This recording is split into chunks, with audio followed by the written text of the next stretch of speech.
Conversation. Call, tweet, or text Schopp and the Bulldog this afternoon, 3 to 7 p.m. on WGR Sports Radio 550. The official voice of the Buffalo Bills, WGR Sports Radio 550 and WGR550.com.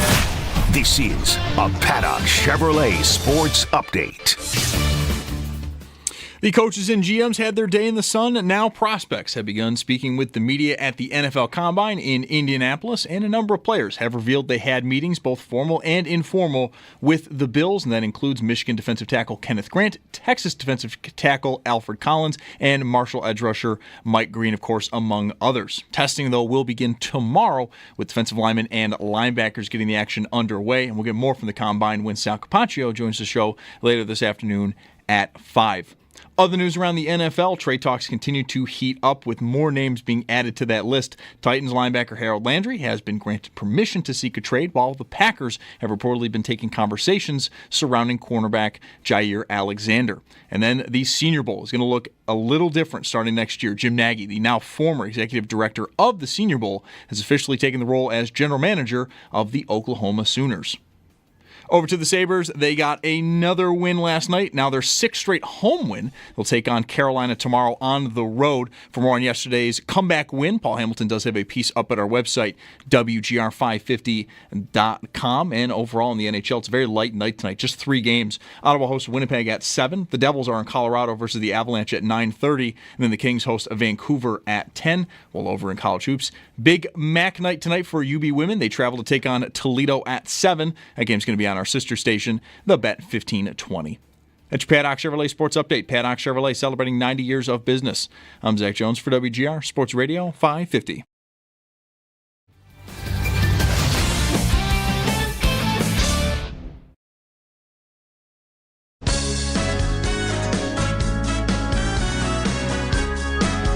It's Mike Schopp and the Bulldog.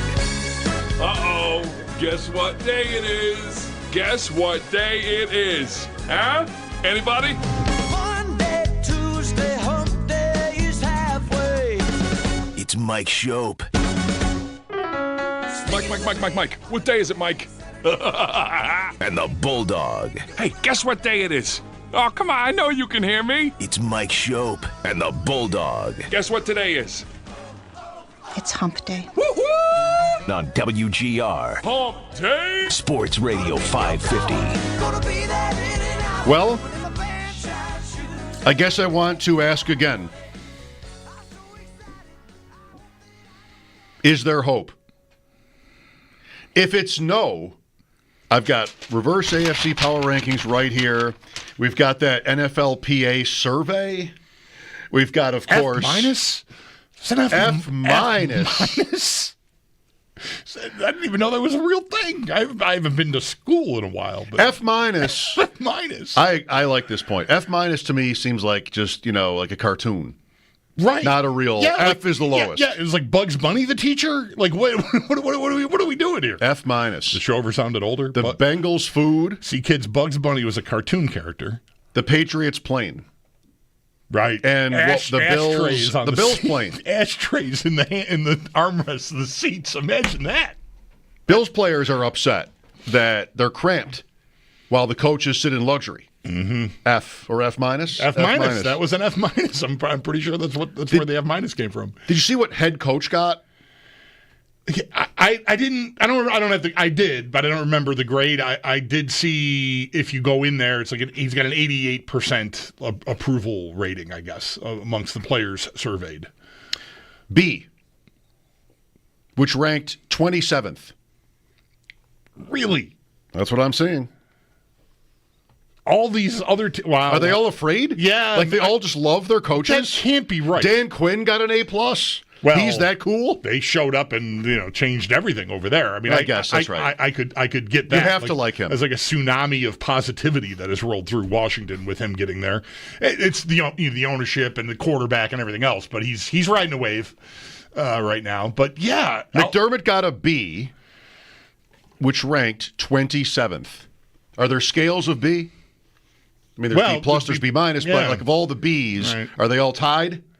Or is like a B point this, B point this. I don't know how that works, and I'm not sure how, like, if there are percentages attached to all of these. I just saw someone subtweet that whole storyline and say if you go in there, McDermott has like 88% of the Bills players surveyed approve of him. 27th. Yeah, that's not there's only 32 teams for now. So you're saying, I think, there's still no hope for you. You've given up. You want to talk NFLPA. You want to talk about how the Bills rank in dining? You can instead of the Sabres. I don't know. I am trying. I am trying. I liked Paul's layout of the Lindy framework, the Lindy plan. Yesterday? During pregame. It was a nice, spirited conversation. Five game increments, 7 out of 10 points, 3-1-1. Like, we do that, we can get there. Like, we'll give ourselves a chance if we can get there. You know, I don't know why you got to settle for, losing 2 out of every 5 games, but, okay. Or 1.5. Sure, to be more fair, sure. I thought it was supposed to be one game at a time. Right? Yeah, I don't know. No, but why I like it, if I may, is, and this would be, useful for fans, and that's maybe why you like it. Sort of it lays it out for fans that it's not as remote a possibility as you might think. The funny thing about 1%, which is where we've been, 1% during that break to make the playoffs. Yeah. The graphics, the asteroid. Better chance of asteroid crashing into Earth. The thing about 1% is it's not 0.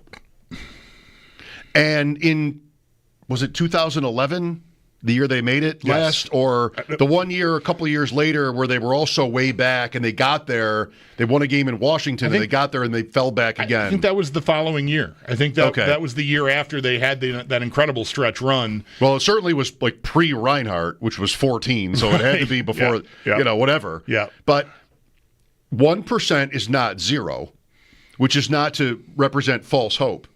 It's just to say 99% is not 100, right, and 1% is not 0. So, you keep playing, and that sort of 5-game breakdown, analysis, I guess, might be helpful to players. You asking me that yesterday, maybe more than once, and again now at the outset today, you asking me that question had an impact on me.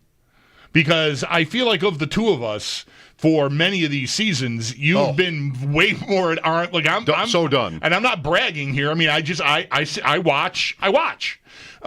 This year there have been stretches, I'll admit, over the holidays I was off, and I didn't miss them while I was gone. I didn't feel compelled to be in front of the TV every night recreationally. I didn't need to know what happened to talk about it if there would be anything worth talking about on the show. So I just sort of let them be over there.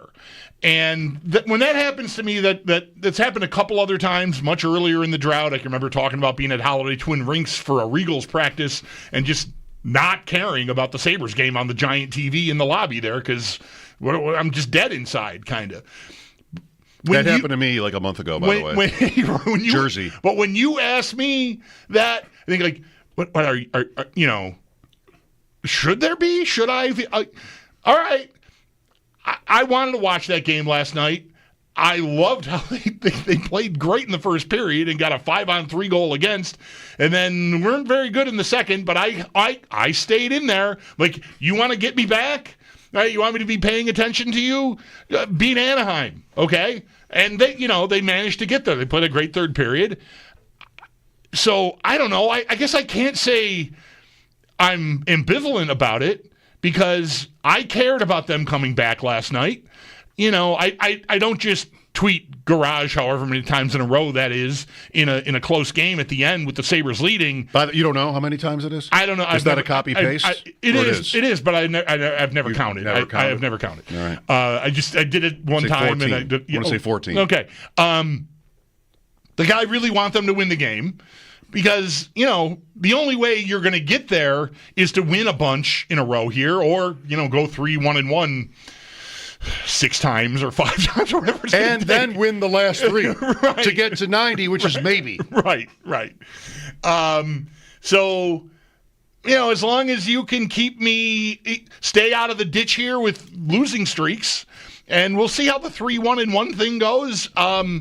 I cared enough to notice today. A lot of games last night went through and oh great, Detroit won. Oh great, Columbus won. Oh great, the Rangers won. Oh great, everybody won. I made a note a half an hour ago after what this all was yesterday that guess who told me today what happened in the rest of the Eastern Conference. So you're not totally dead. Right. To be redundant. Dead is totally dead. Dead. You're not dead. That is not looking. They're not dead. That is not looking at the other scores. It is a long time ago, and it might sound ridiculous, but I think it's okay to have hope, even if it does. And last night, the whole game reminded me of 2011 when Pagula bought the team, and they were dead like this. I remember one day 14 years ago sitting in here. No cameras then. Cameras had not been invented back then on radio. But just railing on Jochen Hecht for a bad effort in Calgary. This thing is it's Lindy's the coach, and it was just, they had the fluke year in 10, I would call it. 2 prior years where they missed. Then you have the Drury-Briere debacle and everything from their ancient past now.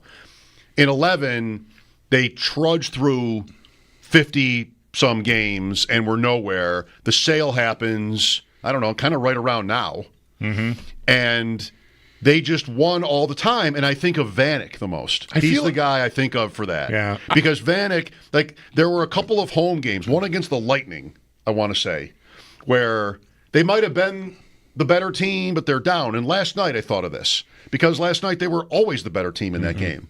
And they're down 2-0 after 2. And I wanted to it's a feels thing, not a data thing, but I admit, in my mind was the team I want this team to be somehow wins tonight. Mm-hmm. Even if it's in a shootout.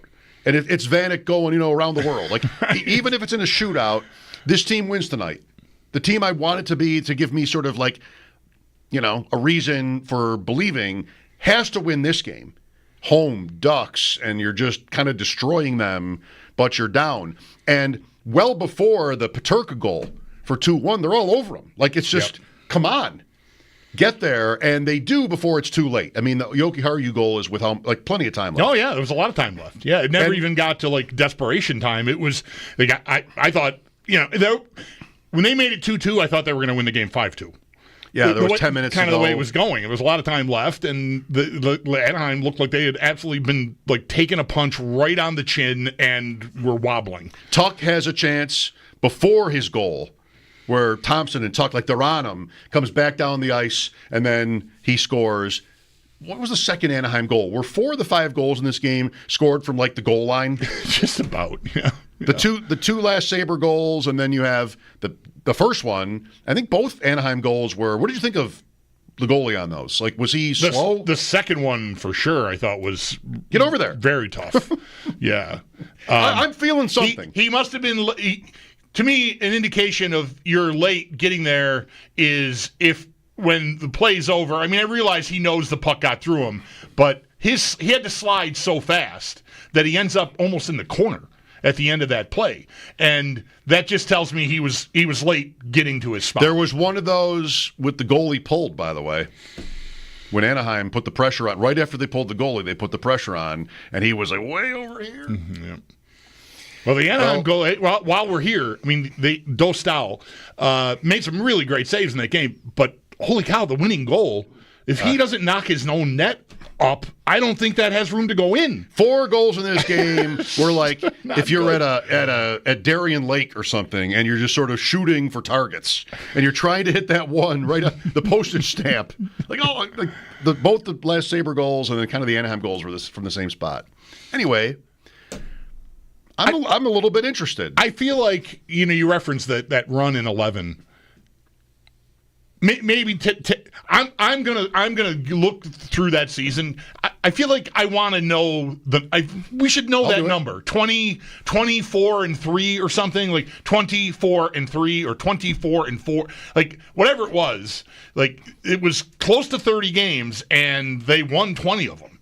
It was a great run to make the playoffs that year. Ending with one of the most special nights in the history of the building. Everybody who ever played for the team was invited back. I don't know that every single person came, but there were hundreds of alumni there. Yeah, well, there were a lot. I mean, it was really great. 2011, they ended up 43-39. Right now, they're 24-32. I don't have time for the overtime losses. Yeah, right. That'll be what it is. So to get there, just for a starting point, is 19-7 the rest of the way. Isn't that kind of how we're talking? Yeah. And that was 96 points. Oof. So, again, it's not going to be perfect because of overtime loss. They had 10 that year. I don't know. It might be too late. That's the problem. Like, it might be too late. But they look pretty good. And I want to say that maybe they are pretty good. Dahlin just never makes a bad play. I hope people appreciate him. That guy has been here only in losing years. I mean, just like Eichel, but he bailed. I mean, Dahlin has been the whole you ever hear him complain about it? I don't know. I've never met the guy. I don't know how he thinks. But he just never makes a bad decision with the puck. And I feel like we should appreciate that. Yeah, I felt like most of the time early in the game and then in the third period again. Again, the second period was kind of just So yeah, I give them credit for digging out of that and playing like they did in the first and the third. I felt like I don't say every time because lots of guys had good nights and good moments. But, man, I felt like every time Anaheim was on their heels in their own zone for like a minute and a half at the time, it was Dahlin and Byram just like doing circles around the zone. Just the two of them just running the show. And Byram is just like kind of he's lucky to be out there for that, I think. But, yes. Different forward combinations, yes. Anybody who knows us knows how we feel right now. Like there's a tinge, right? There's a tinge of excitement, but we also don't want to sound like idiots, right? Or suckers, not idiots, but suckers. Like, oh wow, they're still in last in the East, and they have a third of the season left. And what are you telling me to buy in? I don't know. I don't want to be telling you that. I mean, they just haven't earned quite that level or that benefit of the doubt, but they just danced on this team last night, and they've done that a few times in the last month, enough times. It's just a question of if the hole is too big. And these other teams winning, how many of them are like Columbus? That's what's really going to hurt. It's not Boston right now. It's not the Rangers or even the Islanders. It's never the Flyers. It's not the Penguins. It's not the teams like sort of the Blue Bloods here that I think you're going to have to come over the top of. It's the Blue Jackets and the Red Wings and the Senators. These are, or even Montreal, perhaps, is like the team. It's those guys. It's not this time. It's like maybe the year the Dolphins won the AFC East in the Brady years with the Wildcat. Like, that couldn't have been me. Brady misses the whole year with an ACL. I'm still 6-10 or whatever I am. Like, that could. Oh, that's the year actually where the Bills start 4-0 with Edwards, and that falls apart. Yeah. That couldn't have been me.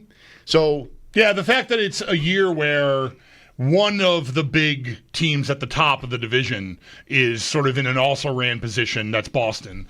And you couldn't take advantage of that like Ottawa has. I mean, they're not in a spot today, but it's very close. Detroit has. They're in a spot as of today. Montreal's also not in the spot, but still, they're all ahead of you. And we've been waiting for years for one of those top teams.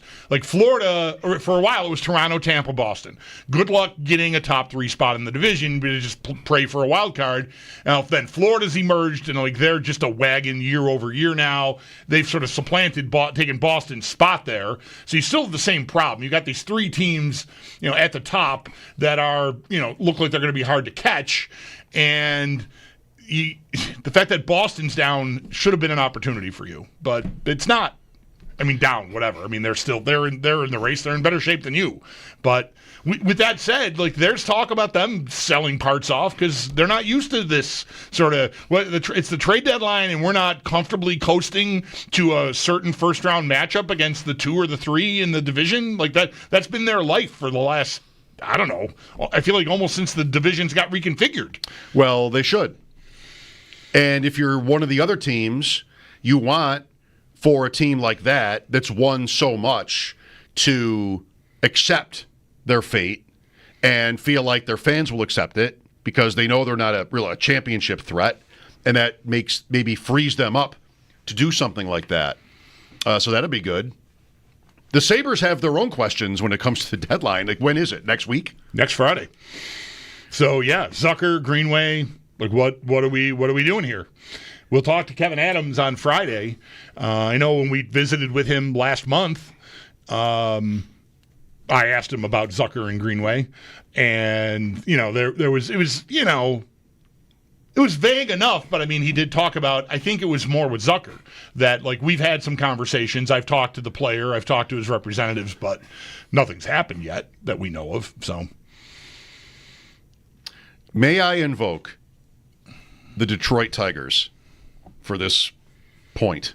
Go on. May I invoke the Detroit Tigers, who had not been to the playoffs or had been good in forever, almost maybe like exactly the same year. And they got to the baseball trade deadline last year, and they dumped a couple guys like that, and they got hot. They made it anyway. They traded to Texas, I think it was, and Texas slumped. And that's the story you want.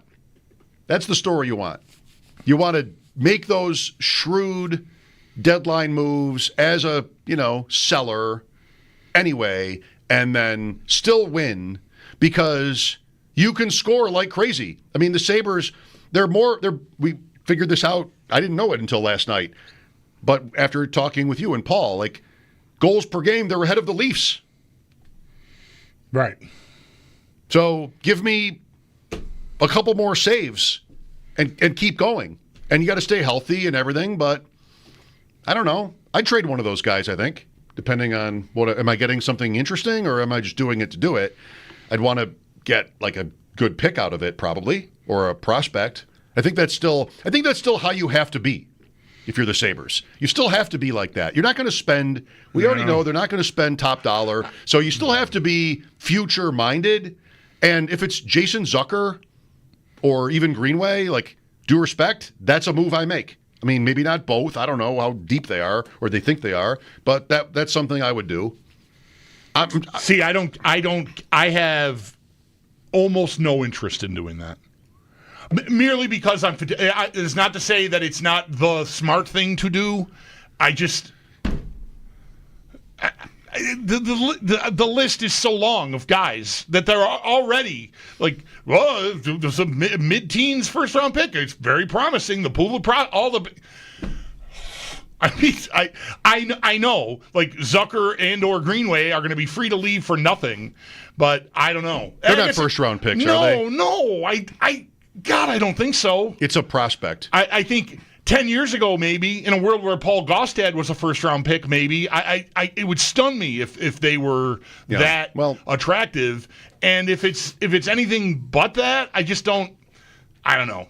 Like, I don't want to just sit on guys for the wing and a prayer that you're going to win three out of these 5 and whatever. That you're going to get there. That you're going to approach 90 points here somehow.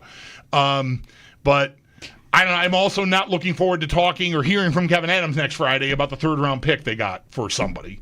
It's just great. Golf clap. So this is better, like us even talking this out. I'm not telling you to buy in out there. I don't want to be a sucker. I don't want you to be a sucker. I guess the best way I could say it is they've got my attention. They've got my attention. And a couple of weeks ago, I don't think I would have told you that. A couple of weeks ago, I would have struggled to honestly tell you how I felt about them. They still have to win 3/4, 2/3 to 3/4 of their remaining games. And I'm not sure they're good enough to do that. That's what makes the math so tough. But, man, last night they were dominant. 6 out of 7, right? Mm-hmm. I'm intrigued. 803-0550. Well, you, sir, can wait over here. Reverse AFC. Didn't do him yesterday. Travis Hunter can wait. Everybody can wait. Lines are open. What are your thoughts? We'll talk to Chris Trapasso today and every Wednesday through the rest of the season before the draft, the NFL draft, in about 2 months. That'll be at 4 Eastern today, all times Eastern. Also, Sal Capaccio at 5, again from Indianapolis. We talked about the formidable one, Kenneth Grant. Oh, that's who that was. Yesterday. And Sal was privy to a conversation with him today. So right. Let's go. Are you buying into the Sabres at all? You can admit it. We don't even know your real names. 803-0550. Mike Schopp and the Bulldog here, WGR.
to have a better one right after that.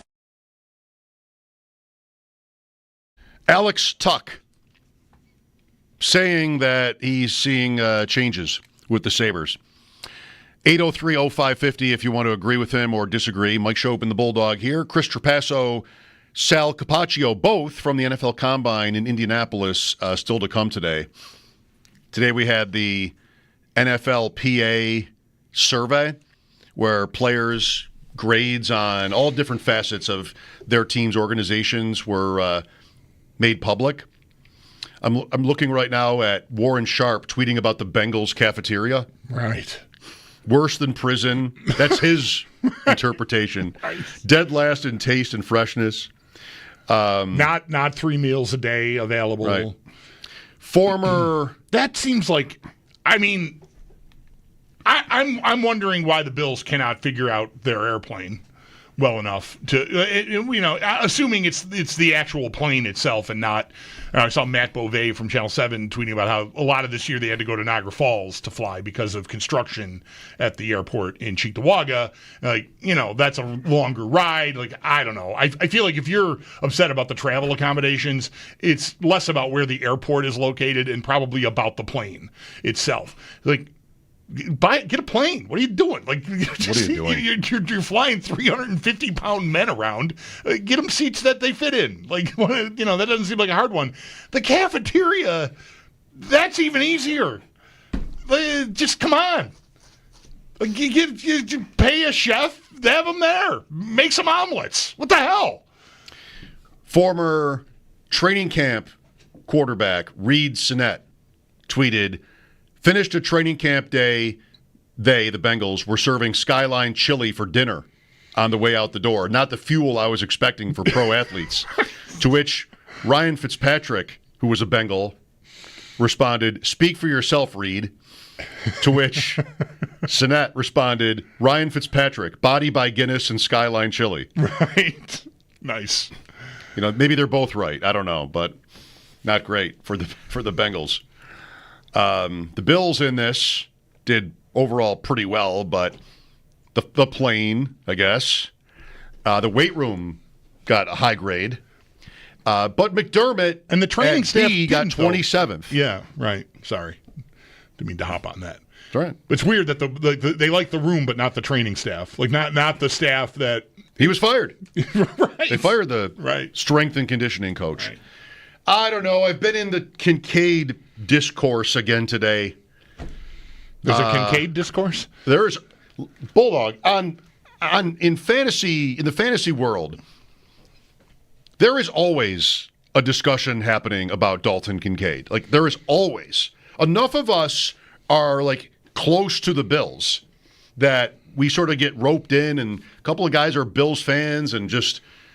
Yeah, it seems like he's a player. There might be 5 guys in the league like this, that there's always a conversation going about Dalton Kincaid.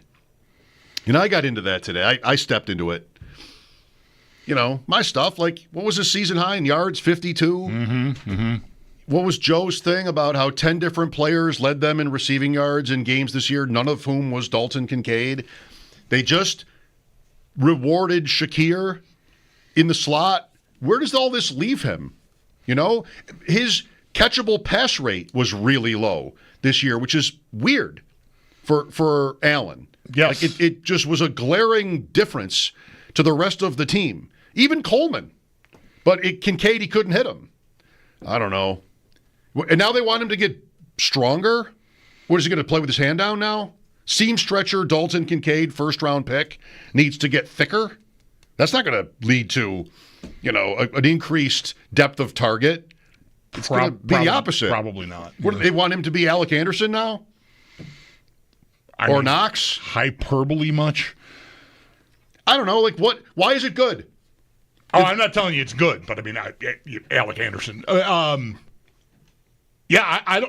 don't know where they are. Nowhere with him right now, I think, is where they are. I don't think that's unfair. You had a season here that it was absolutely available to them to make him work and for him to make himself work. Like there was no longer enough. A lot of us thought, I thought like Shakir would be their leading receiver among wide receivers.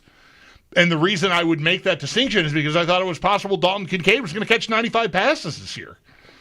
Because the Diggs, that's gone.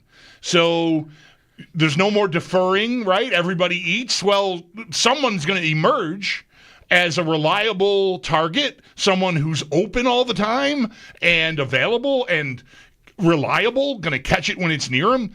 Probably the weirdest thing about his year is that missed target thing. Like that Allen was as inaccurate, so disproportionately inaccurate when throwing to him versus anyone else on the roster. I don't have an explanation for that. I don't know if people way smarter than me who study that sort of stuff have an explanation for that. I've not seen or read it yet, if it's out there, but it's just kind of weird. Well, he had an injury. It's often what gets brought up. And in Kincaid's case, that was true. I think of the play in Indianapolis where he got hurt and then missed time after that, and maybe it was already a problem before that. I don't know. It sounds like there's maybe a level of excuse or excuses that I'm not inclined to make. I've said, and I think most would agree about this upcoming draft, there was Kincaid in 23 and then Coleman last year, and that was not technically a first. Well, I don't have to say technically. That was not a first-round pick, but it might as well have been. You know, they moved down to 33. It might as well have been a first-round. It was their pick. top available draft asset. Their first choice was to draft a pass catcher 2 years in a row. Yeah, and they didn't like the advantage of the guys available to them when it was their pick enough. They didn't even really get much value out of trading with Kansas City, so it ends up on Coleman.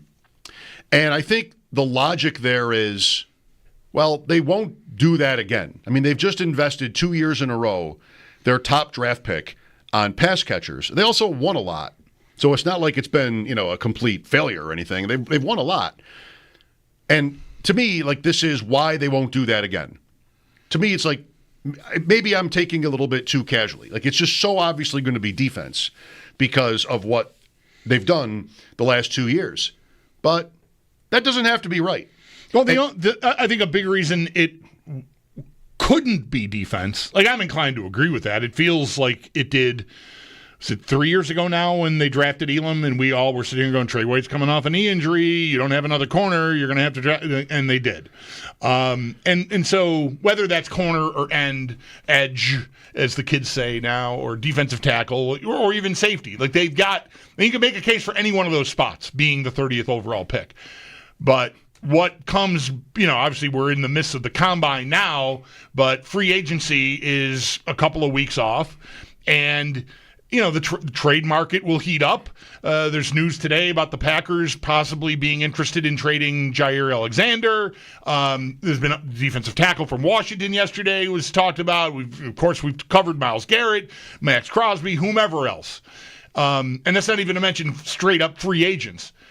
If they swing a trade for a corner, say, or an edge player or a defensive tackle, and check one of those boxes, it doesn't alleviate the need at all those other positions on defense, but it could make you feel like you can put that off with your 30th pick, and if there is a receiver there that you really like, that you could do it. I think you could make the case to do it if you do enough other things. I'm making it sound like just one move. They could make 3 or 4 moves on defense in free agency to stabilize any of those spots that are looking needy, and that would alleviate the lack of flexibility that I might perceive them having going into the first round of the draft.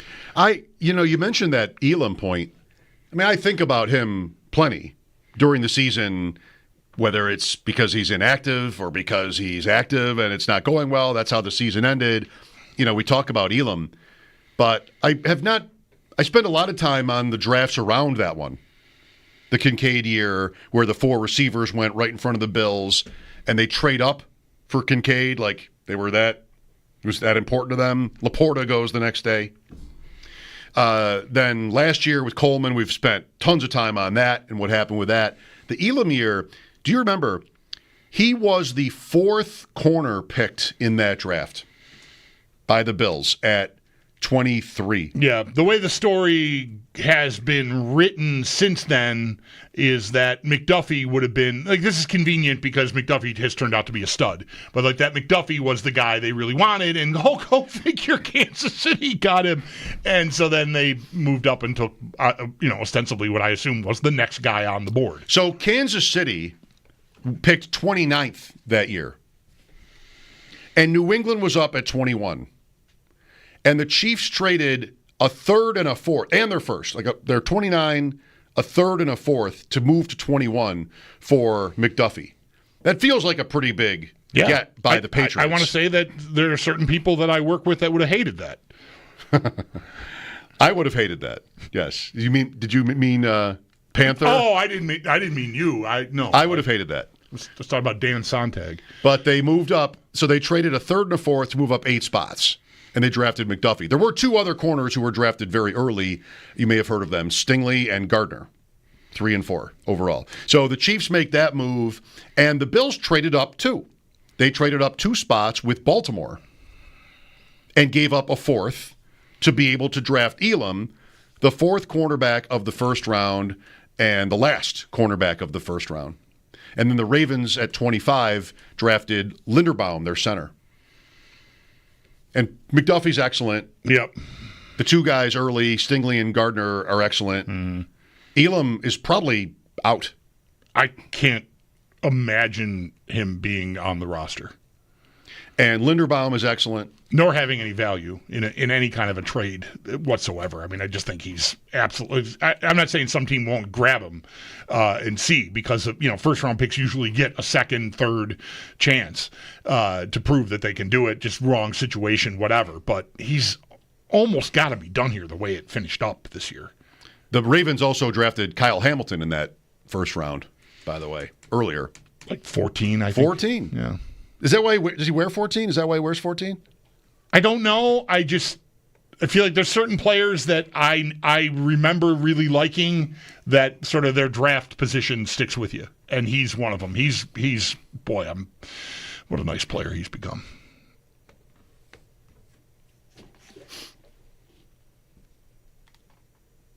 Chris Trapasso coming up at 4. Sal Capaccio later. Mike Schopp and the Bulldog here, WGR.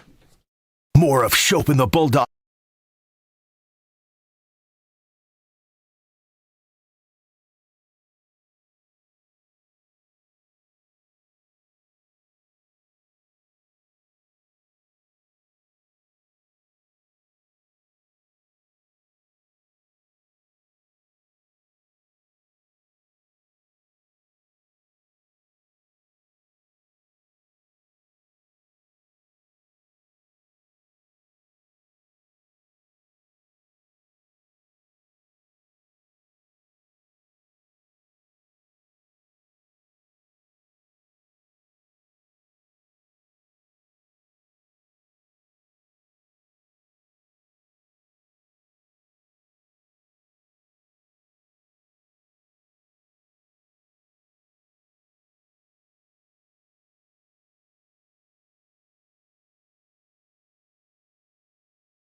Just when he said he was out, here's Bulldog today with the rundown on how everybody else in the NHL's Eastern Conference did last night. The Islanders lost. How's that working out, Patrick Waugh? Have they been this bad in a long time? They've been a playoff team mostly, haven't they? Yeah, plenty of times. 25 and 32, dead. I might feel like dead. Listen to me. Dead. How many points out of the Sabres 4. are they? That's a team who I would have a hard time telling you what year-over-years look like because they're always the same to me, which means they're usually good enough to get in, and then I think, like, oh, why is that game on when the playoffs start? Like, I don't want to watch the Islanders against anybody. It's going to be the worst game of the playoffs. Like, no. When's there a better game on? When is Toronto playing? Is usually where I end up when the Islanders do get in the playoffs. So I guess I'm copping out by just telling you I don't keep tabs on the Islanders because they're never a real threat, even though they make the playoffs way more regularly than the Sabres do. They've lost in the first round to Carolina each of the last 2 seasons, and then missed the year before that, but made a couple of runs in the COVID years. You did some research on Carolina. The Sabres play Carolina tomorrow. The Sabres have not won in Carolina since 2016. And they have only won 3 times, did I say, since they last made... No, twice since they last made the playoffs. They won there in 2011. Graniani. Right. Right at the end of the season. Right. He scored in overtime to help them get within range of the playoffs. Like, it was a huge win. April 3rd, that game. They won... wow, these are not in the right order. You said 14 and 16 earlier. Sorry, these games are I'm getting gummed up here. But what I have is that 16 is the last time they won. The rest of it, I want to just take a mulligan on. But 2016 is the last time they won a regular season, any game in Carolina. Who could forget it? Yeah, I could. I don't remember anything about it. Just guess maybe what happened. Yeah. What do you think happened? They got horribly outplayed and found a way to win. I mean, I don't know. 15-16 or 16-17? We don't know which. It's March of 16. So March of 16. 15-16. All right, I'm going to find it. So they're 0-8-2, I believe, since then in that building. And that lines up because they don't play twice there every year. They won 3-2 that night. Down 2-1 with 4 minutes left. But goals by Kane and Larson, they pulled it out. With Chad Johnson in net. So Chad Johnson is the last... Oh, who did they beat? Chad Johnson is the last Sabre goalie to win a game in Carolina. And he beat Cam Ward. Cam Ward, which is better? Which is the better note? That Chad Johnson is the last winning Sabres goalie in Carolina, or that they have not won there since facing Cam Ward? Which is the better note? It's close. I mean, Cam Ward was about done at that point. Yeah. Now he's a football player. So this is it. So, I'm sorry. One of the dates threw me off here. But since that Graniani game that you're referencing, the Sabres have won there 3 times in total. Okay. Since 2011. Including that game. Right. 14 and 16, you said earlier. Right. And 16, this one we're talking about, is the last one. Right. Against Cam Ward. Carlo Koliakovo, radio host, scored in this game for the Sabres to beat the Hurricanes. Does he know that? Somebody should tell him that. Tell him I'm saying it. That he scored a goal the last time the Sabres won in Raleigh. Which they will definitely do tomorrow. They're hot. I guess. Carolina was shut out by Montreal last night. Did you see that? Weren't they shut out? I know Montreal won. I didn't pay attention to who they beat. Look at me with the hockey. Just banging out stuff. But Montreal was on the list of all the teams that, are ahead of the Sabres that won last night. I wasn't counting Carolina. I was kind of whatever. Would have been better for the Sabres if Carolina had won that game. Oh, well. Than Montreal. Anderson in goal. 4-0. 4 goals allowed on 18 shots. I'm ready. What time is this thing tomorrow? 7? Yep. All right. At least it's not 8.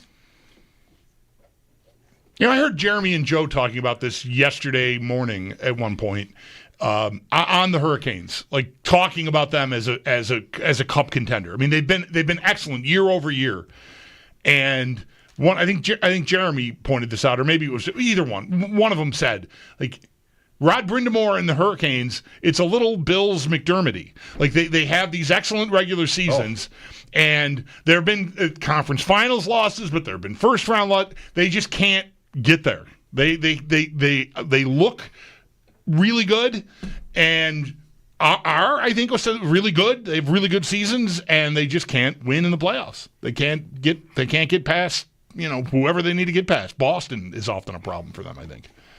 Well, that's right. They've lost in the playoffs many times in a row here. It's the last 6 years without making the finals, so pretty fair comparison. Chris Trapasso coming up to the NFL Combine after a break. Mike Schopp and the Bulldog, WGR. Caller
The GMs and head coaches had their day in the sun yesterday. Now today, it is the beginning of the prospects. Speaking with the media at the NFL Combine over in Indianapolis, and a number of players have revealed they've had both informal and formal meetings with the Buffalo Bills, and that includes Michigan defensive tackle Kenneth Grant, Texas defensive tackle Alfred Collins, and Marshall edge rusher Mike Green. Testing will begin tomorrow with defensive linemen and linebackers getting everything underway, and we'll get more on the Combine today when Sal Capaccio joins the show later today at 5, but also coming up next as CBS Sports' Chris Trapasso will join the show. Around the NFL, trade talks continue to heat up across the NFL. Titans linebacker Harold Landry has been granted permission to seek a trade, while the Packers have reportedly had trade conversations surrounding cornerback Jair Alexander. And then the Senior Bowl. It's going to look a little bit different starting next year as Jim Nagy, the now former executive director of the Senior Bowl, has officially taken the role as the general manager of the Oklahoma Sooners. Over to the Sabres, they did get another win last night, their sixth straight home win, and we will now get ready to take on Carolina tomorrow. For more on yesterday's comeback victory, Paul Hamilton does have a piece up at our website, WGR550.com. But for the NHL tonight is a relatively light night, just 3 games. Ottawa hosts Winnipeg at 7. The Devils are in Colorado. They take on the Avalanche at 9:30. And then finally, the Kings host Vancouver at 10. While in college hoops, a big MAC night, UB women, they travel to take on Toledo at 7, and that's going to be over on our sister station, The Bet 1520. That's your Paddock Chevrolet Sports Update. Paddock Chevrolet celebrating 90 years of business. I'm Zach Jones for WGR Sports Radio 550.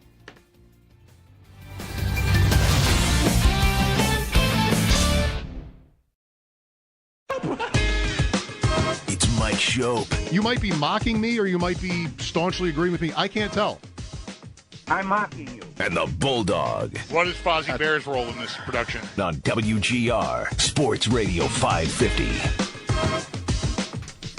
Off to Indianapolis. One of our regular weekly conversations here now with Chris Trapasso, CBS Sports, as we look ahead to the NFL Draft, which is just about 2 months away. Chris joins us from Indy, site of the ongoing NFL Combine. What kind of week has it been so far, Chris? A lot of rumors, a lot of conversations about Matthew Stafford and the domino effect that could create.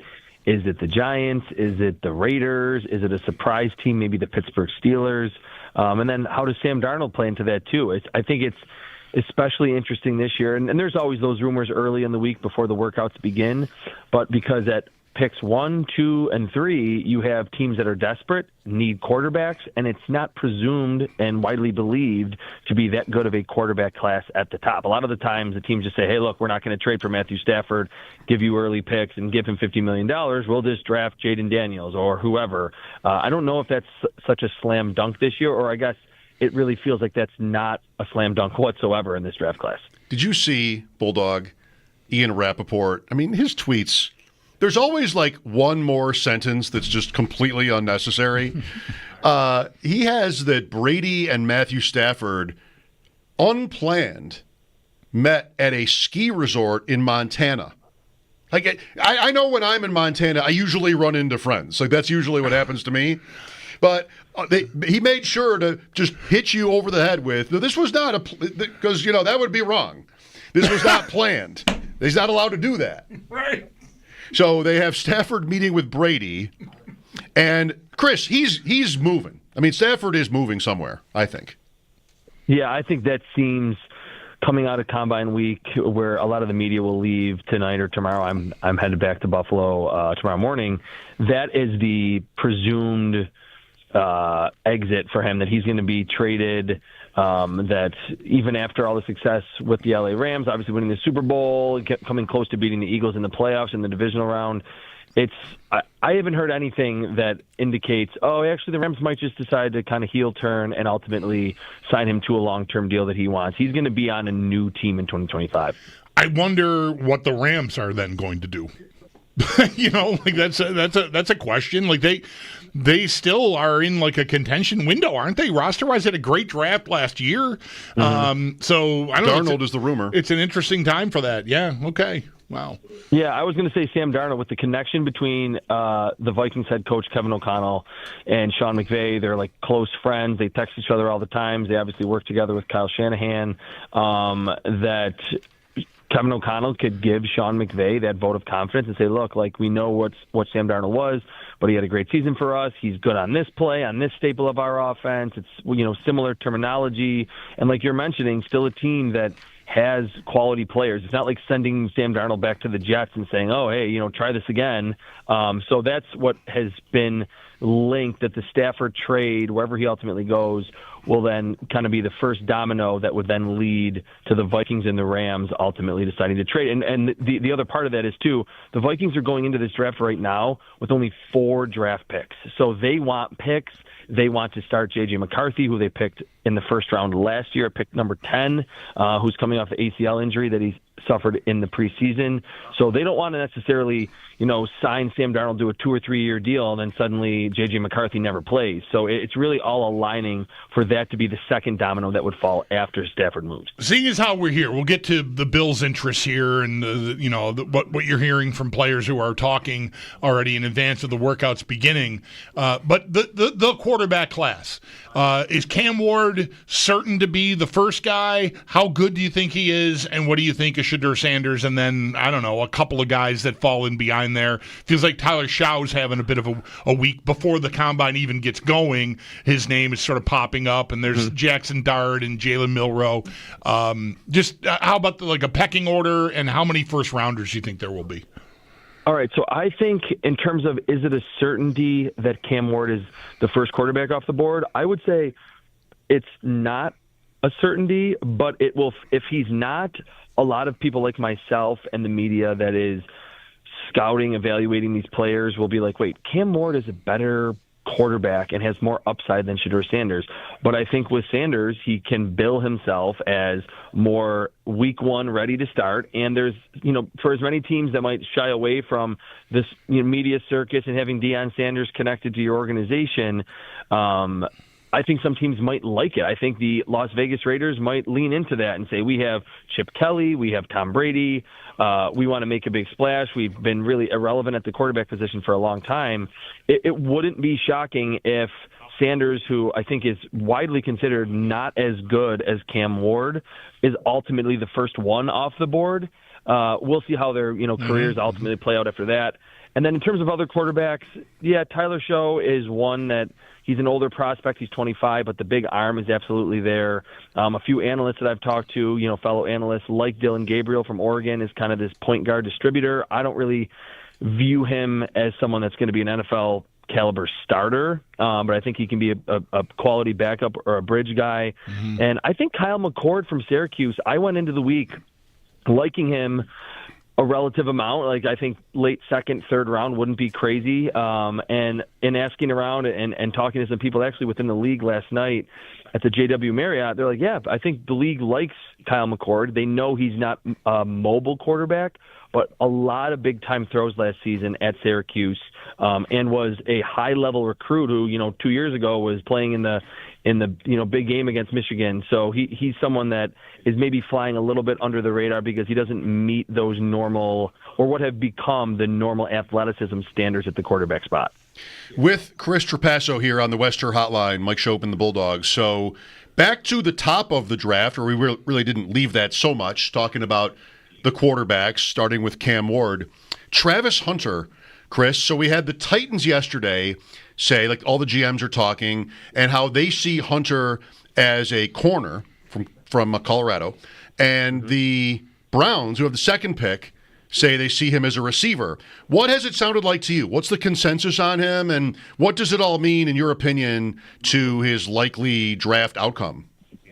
The consensus is what the Titans GM Mike Borgonzi said, that he's going to be a corner and he'll get wide receiver packages early in his career. The joke that I was making when I was talking to a scout last night was, well, what happens if when he gets those touches on offense, he's creating splash plays over and over again? Eventually you got to just roll him out there more full time. But a lot of people last night were talking about Andrew Berry, the GM of the Browns, comments, in that they have the second overall pick. We don't know if they're going to pick a quarterback. We might get some more clarity with all this Stafford and veteran quarterback stuff over the next couple months.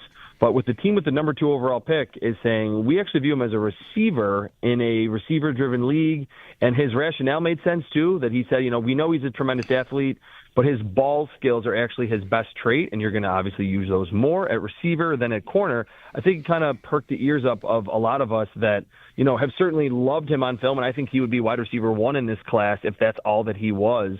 But I went in, and a lot of people that I've talked to went into the combine thinking the NFL is just going to place him at corner. Now we at least have, a universe in which maybe we're talking about Travis Hunter as like a Garrett Wilson type wide receiver in the NFL. Is there a well-known preference on the player's part? Like, has he declared what he would prefer to do? I don't think he has said that. It wouldn't shock me, though, if it comes out sometime during draft season what he prefers to do. What I find interesting, and I'll say it quick, is that this was the same question going into his final season at Colorado, and all he did was just play full-time corner and full-time wide receiver and won the Heisman Trophy. So that it was kind of interesting that's something that we've already gone over with Hunter, and he has passed all of those tests and answered all those questions throughout his college career. So we talked about quarterbacks here a little bit already. There are other names. Jackson Dart is one that some might predict goes in the first round. What would your over-under be on this? 3? You feel like it's 3 first-round QBs? Yeah, it's probably 3, maybe 2.5. I don't. It depends. I mean, we'll have a little. Obviously, like I just said, we'll have a little more clarity after free agency and when Stafford moves and if Darnold moves, and we'll be able to talk on this show and say, all right, there's only one team that really needs a quarterback and there's always a surprise one, or are there 3 or 4 teams that still have a clear need at the quarterback spot? Dart could move up.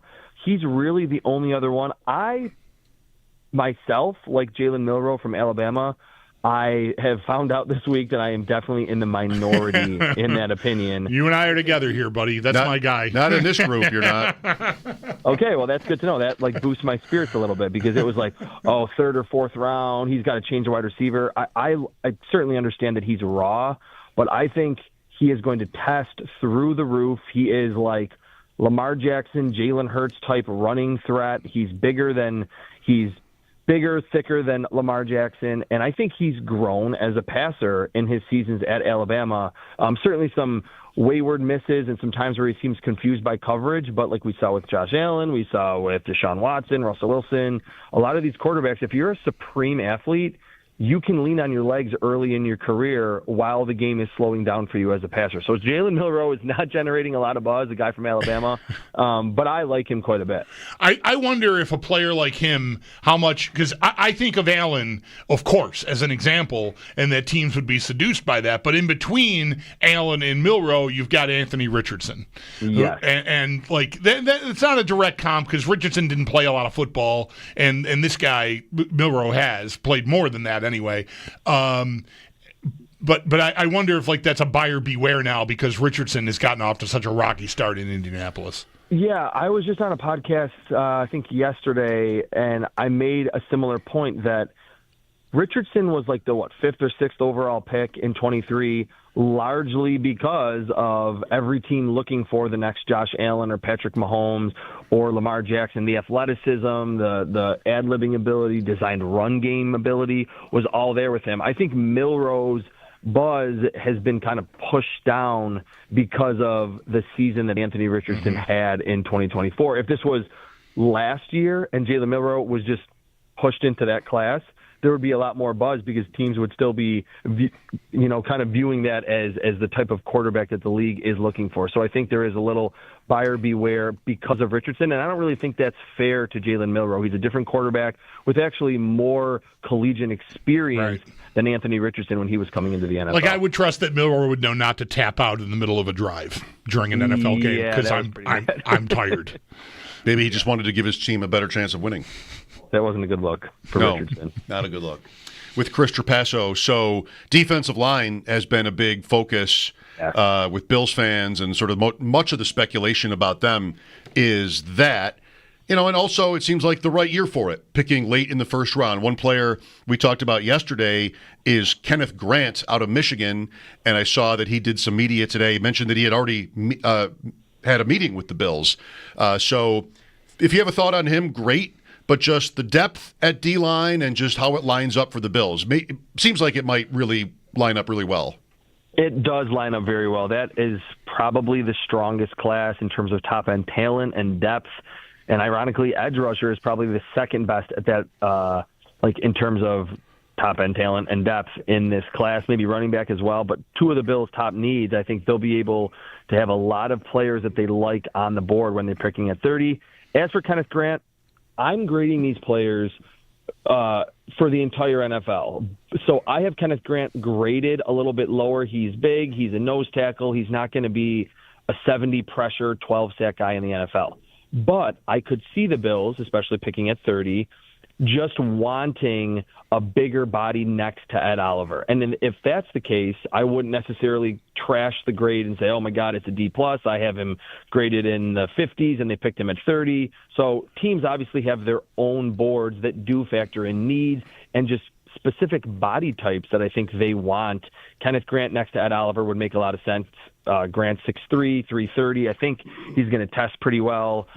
Flashes of pass rusher ability, but he's really just a great run stuffer at Michigan that never takes a play off. So it for me, in a vacuum, I don't think he's the 30th best player in the class, but it would make sense for the Bills if they ultimately pick him there, because it feels like that's where his buzz is going to kind of land him range-wise in April. Who are some other players let's stay on defensive tackle for now, or defensive line, because edge is it's kind of its own separate category. Like sure. Shamar Stewart is a guy that I feel like has a tremendous athletic profile, but is he the guy? I might be commingling players here, but is he a guy who just hasn't had a lot of production, even though he looks like he should be just murdering people? Yes, he looks like a chiseled tight end on the field, and he is going to, when it comes to the workout, when the official measurables are out, he's going to look like a number one overall pick. Like I think he's that big of an athlete. He was a huge recruit. He played at Texas A&M, and you watch him on film, and you see, oh my God, the first step at on the edge or when he's reduced inside is like unbelievable. You're thinking this guy's going to be a top 10 pick. When it comes to the pass rush moves to beat blockers with his hands, not really there. He rushes kind of high because he's tall. He's like 6'6", 280, 290. Doesn't have a ton of power yet. But we know that Greg Rousseau was not a finished product and was very young and had 1 year of experience at Miami. So, yes, he is the guy that will probably be the most polarizing among defensive tackles and edge rushers, because he looks like a bigger version of Jadeveon Clowney, who obviously was the first pick in 14, but just didn't have the production that you normally like to see of a first-rounder. Now, if we're talking pick 30, maybe that's where the Bills are saying, like, well, this is what we do. We like to draft physical freaks, and we'll roll the dice with someone that has Stewart's just natural ability, because he certainly has a lot of them in spades. So Bulldog latched on to your Elijah Badger tweet, Chris. Did you watch them? I did. I did. Not much more than what you tweeted, the couple of clips there, but your Diggs comparison, I totally got it. Because the way he moved, the way he created space for himself, I thought and footwork wise, I could see Diggs in there. Yeah. So fortunately, and I'm very grateful for this, I have access to all 22 college film, but there is like a 6-minute, now it's just highlights, so don't go crazy, any of the listeners. There's a 6-minute YouTube like highlight reel of almost all of his catches. He only had 39 of them last season, but they went for like 800 yards. He averaged like 20 yards a catch.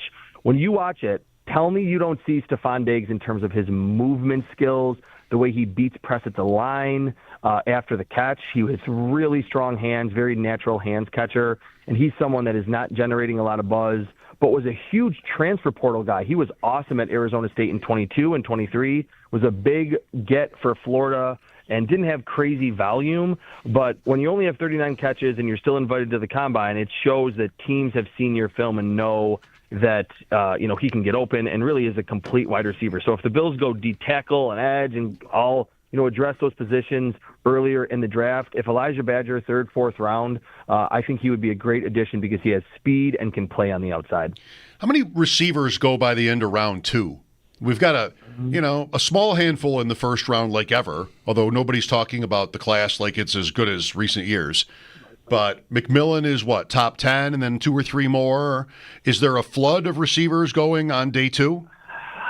I wouldn't say like a flood of them, but first off, I will say, Schopp, that we might see like we had in 2019 when Marquise Brown was the only wide receiver picked in the first round. Like we could see Ted McMillan from Arizona. I mean, if we're gonna just for the time being count Travis Hunter as a corner, Luther Burden, I don't think he's going to test well enough to go in round one.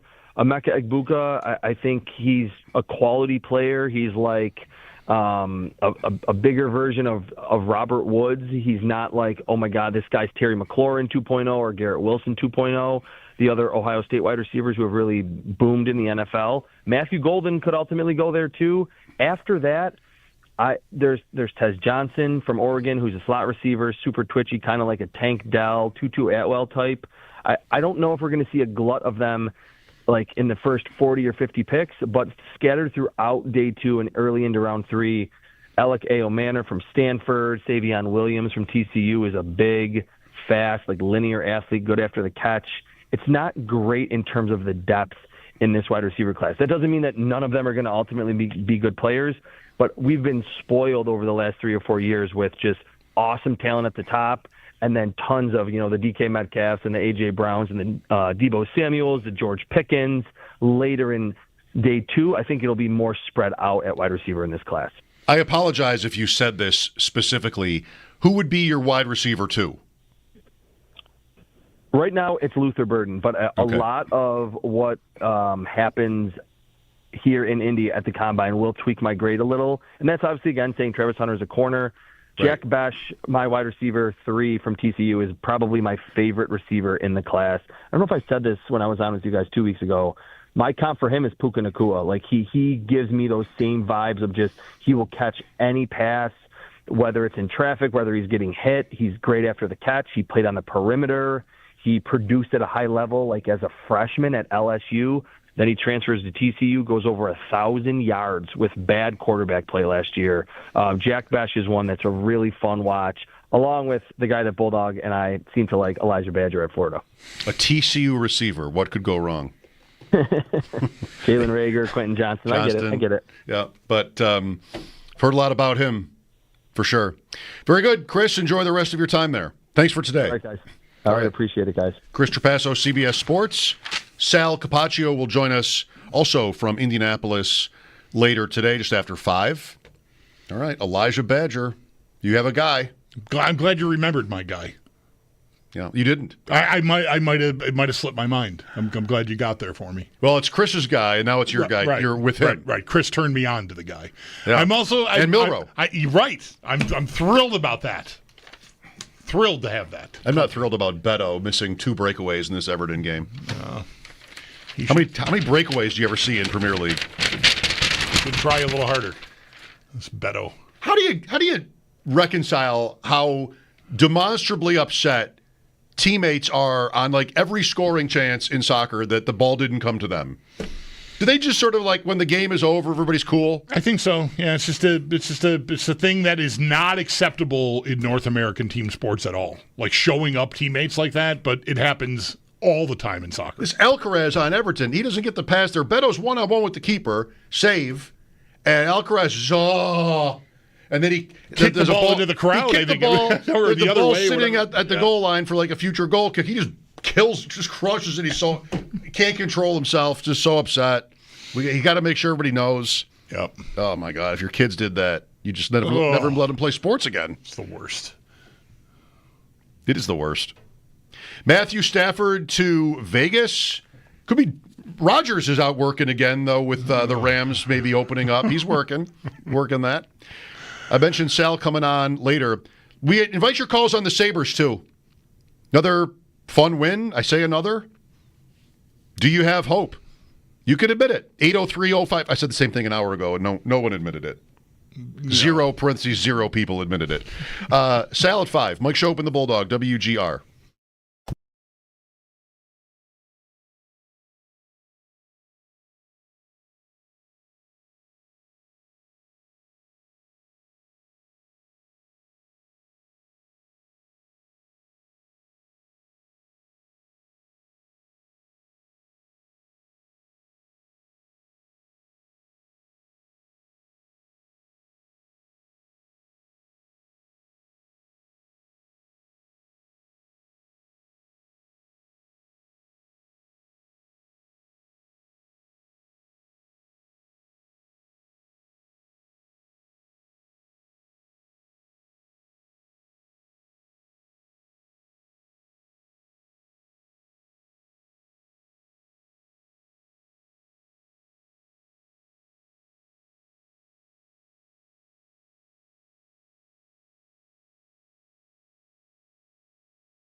Prospects are speaking with the media today, and that means meeting with teams as well. We already know a number of players have had both formal and informal meetings with the Bills, including Michigan defensive tackle Kenneth Grant, Texas defensive tackle Alfred Collins, and Ole Miss cornerback Trey Amos. Testing, though, is going to begin tomorrow with the defensive linemen and linebackers, and then we'll get more on the combine as Sal Capaccio joins the show later today at 5 o'clock.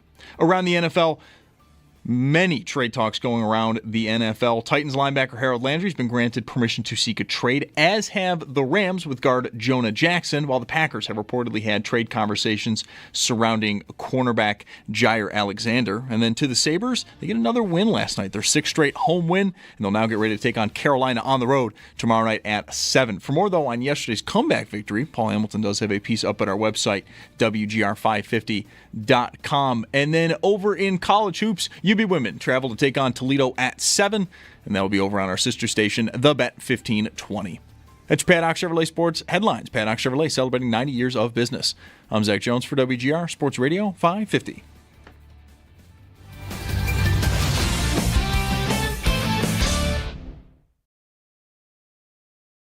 So Deion Walker from Kentucky is one of the more interesting guys where I think he has some plays. He's 360 pounds. We'll see what he weighs in and the length and everything this week, but he's a monster, and you'd see him at the Senior Bowl. He's inconsistent on film. He was inconsistent at the Senior Bowl. The potential's there, though. Somebody's going to look at him and say, if he's in the second, you don't have too many guys that size who move that well. So if Kenneth Grant goes really early at his size, Deion Walker would be in like that second wave of monstrous nose tackle who's got some pad level issues. He has some inconsistencies on film, but if you can work with that, like you can see when he does it right, it is great.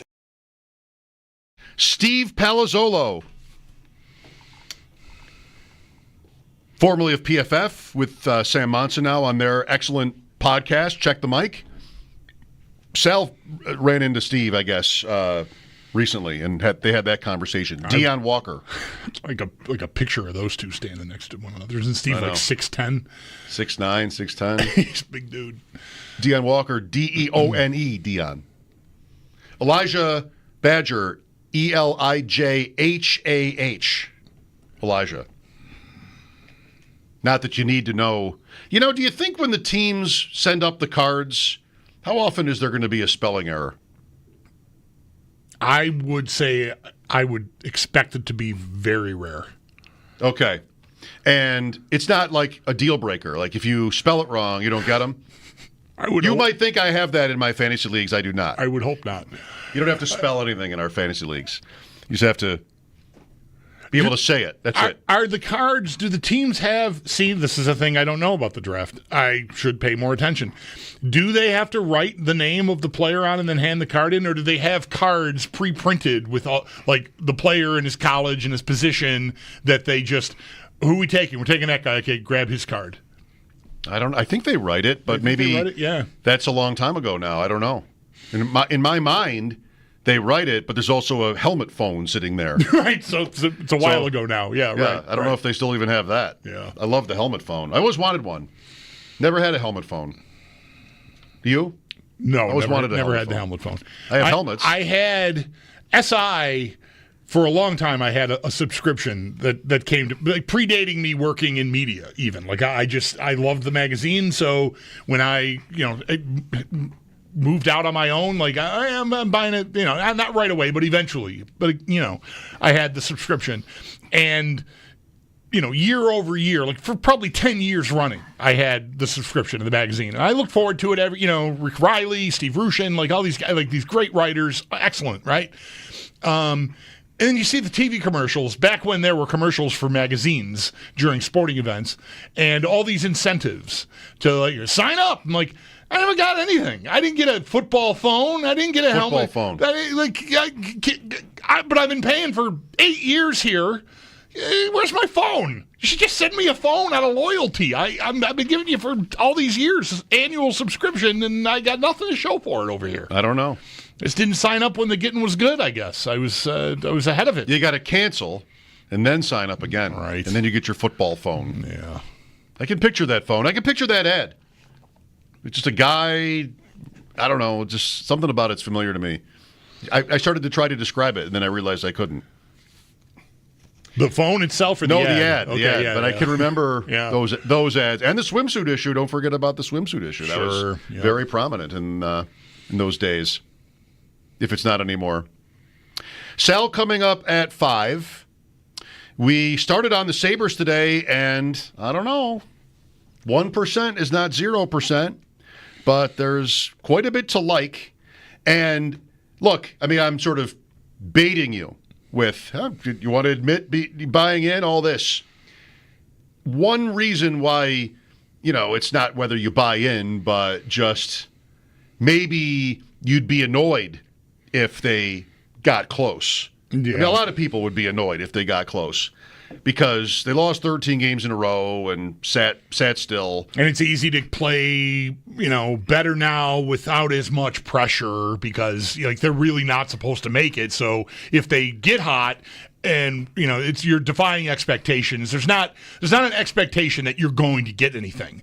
Whereas earlier in the year when they're losing 13 hours, like stop it so you can see you're in a playoff spot when this started, right? That was Thanksgiving. They came home, swept California.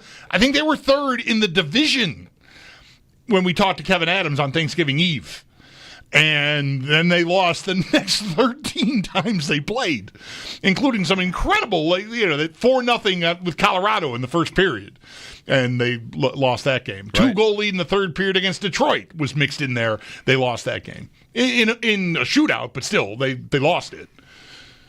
Or overtime. I don't remember. We were there. I can't remember what happened in that Detroit game. I just know they lost. I think it was in a shootout. Anyways, I could look You and at I went to that game. Yeah, we were at that game together. Yeah. Yeah, that was a shootout. Yeah, okay.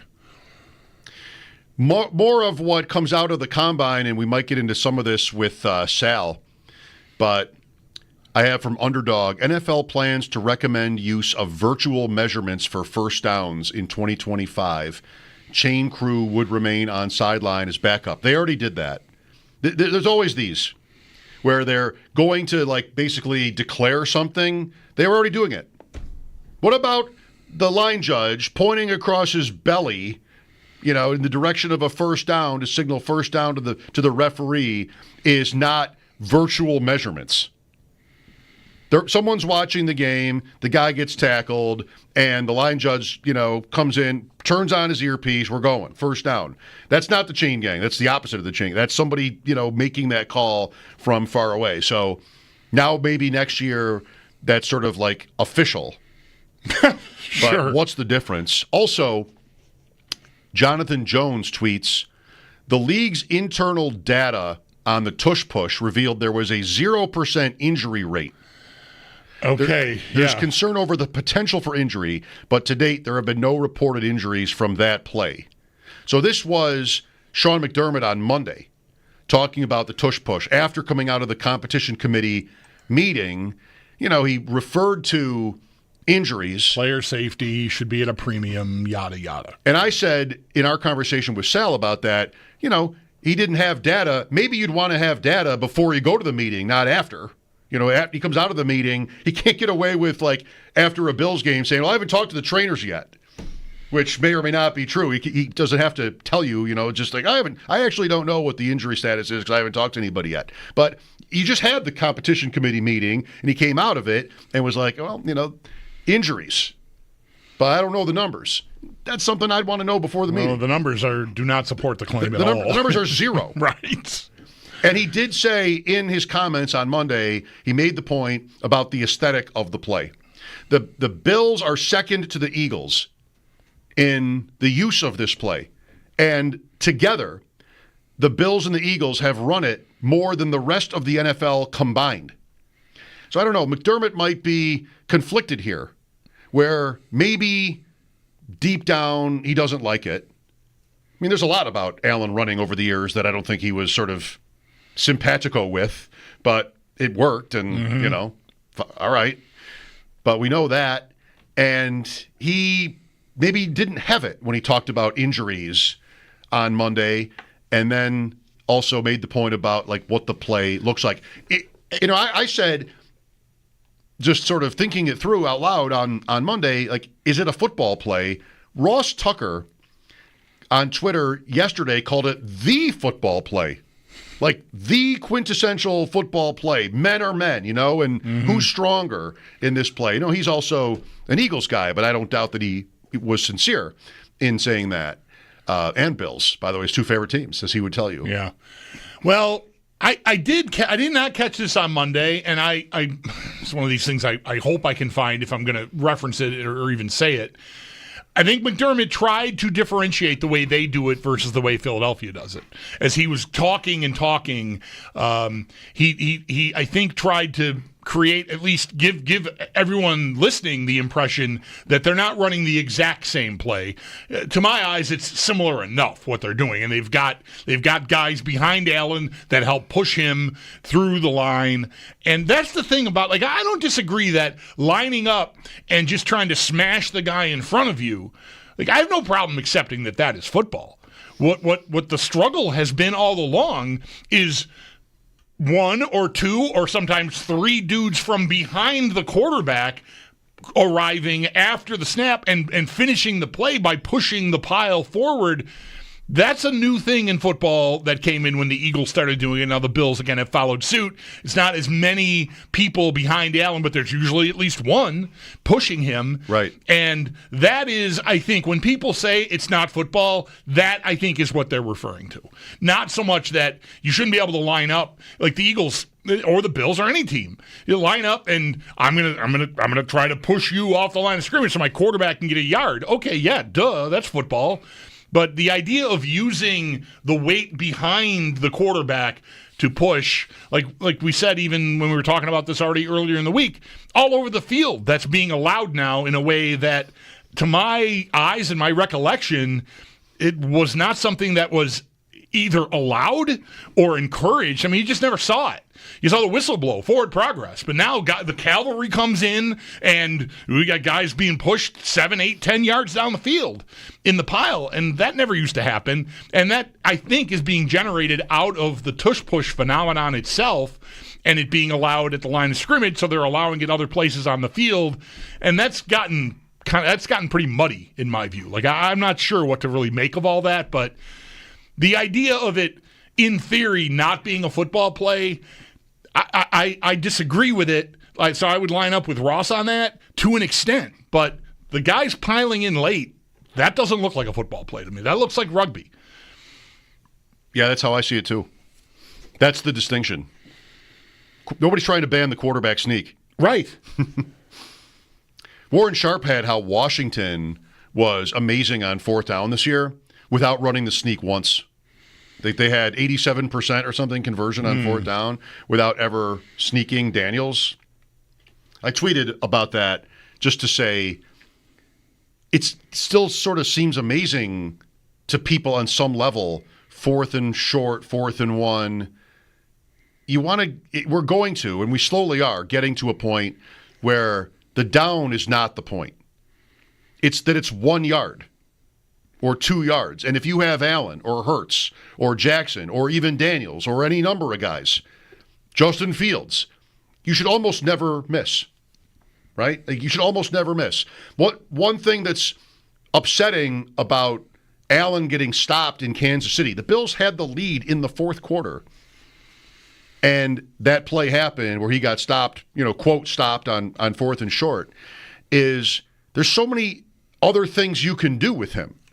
Including throwing the ball, but just rolling out and different things. I'm not trying to make it, well, that failed, so you should have. It's not hindsight. It's just you don't necessarily want to settle for 1 yard on that play. And if they're all up in the box expecting the tush push or a sneak, that's when you can get them. 3rd and 3 should never be behind the line of scrimmage for the Bills. Running plays and such. Go get it. And then you have 4th and 3, which is, still odds on you should make it on those plays. So, of course, 4th down means you lose possession if you don't get the first down, I know. But that's the thing, I think, the overall sensibilities about those kinds of plays are just gradually shifting over to it's still just 1 yard, if that makes sense. Sal coming up at 5. Mike Schopp and the Bulldog here, WGR. More of Schopp and the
Connected with the Fans, brought to you by Northtown Kia, Western New York's #1 Kia dealer.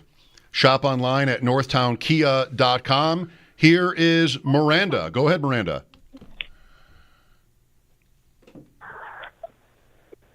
Okay. Tough one there. Maybe next time. Yep.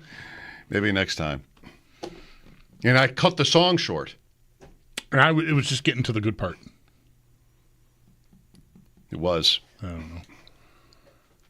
What's this baseball prospectus on display over there? It just catches my. Okay, yeah. I've got Gene Steratore, who I for 10 years thought was Steve Carell dressed up like an NFL ref, but it is actually former NFL ref Gene Steratore. Makes way more sense. I just thought maybe Steve Carell had been in some Adam Sandler movie that I'd never seen, and he just a little like Steve Carell to me. Anyway, I didn't notice that's on the camera. It's a sharp looking. I mean, Paul Skeens. It's pretty good. It's one of my favorite things about this time of year is when this book comes out. My late friend Dean, known as Dean through the years on this show, it's one of many, many things that leads me to thinking of him, is that we would text each other every year, like, when is baseball prospectus coming out? Who has it? What one of us would find it and then text the other. Mm-hmm. It's in this store, Amazon, whatever. And he died a couple of weeks ago, and I thought it's when I get into baseball for a few weeks, I cram. I don't know who anybody is. Every year at this time, I don't know who anybody is. What team? Nothing. I feel like I'm starting from scratch every year because I paid almost no attention during the season. And so it was the race for this book that he and I always used to have. And I miss him for many reasons, and that's one. But, yeah, fantasy drafts next weekend in Philadelphia, annual trip. All right. Then one more locally in a few weeks. And I'm excited for it. And when we get to this time of year, I carry this book everywhere. When I went to Canada on Friday to watch curling in a bar, I just found a place that would have it on. Right. Went to the door. Can you put it on? They do. I take the book in, thinking, I'm that guy. I was that guy last Friday with a book in a bar. A book in a bar. I mean, it's not Hemingway, but still, sure. No. You're no. I don't know when I expected to read it. Sitting there with the curling on, who could possibly look away? Oh, it's gripping. But, I carry it everywhere. Tonight you'll see me at Canisius for Canisius Timon, and I'll have this book, probably. That's a situation where I might end up reading some of the book. Halftime. Yeah. Pre-game. Is this boys varsity basketball? It is. Yeah. All right. It is a doubleheader tonight at Canisius University is where they play. Oh, Kessler will be right around the corner from me. That's right. But I love this book. It's brilliant. It's tons of information and analysis, of course, but the writing is hilarious. When I ever read prospectus, I think whether the players read their own blurbs. Because sometimes it's like so harsh that you wouldn't want to read it if it was about you in prospectus. Right. Sal Capaccio next. Mike Schopp and the Bulldog, WGR. Call or text WGR.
Sports Radio 550. This portion of programming is brought to you by the Barnes Firm. Injured? Call 1-800-8-MILLION. Sports Radio 550 WGR Buffalo and WKSE HD2 Niagara Falls Buffalo 98.5 FM. An Odyssey sports station. Get in on the conversation. Call, tweet, or text Schopp and the Bulldog this afternoon 3 to 7 p.m. on WGR Sports Radio 550.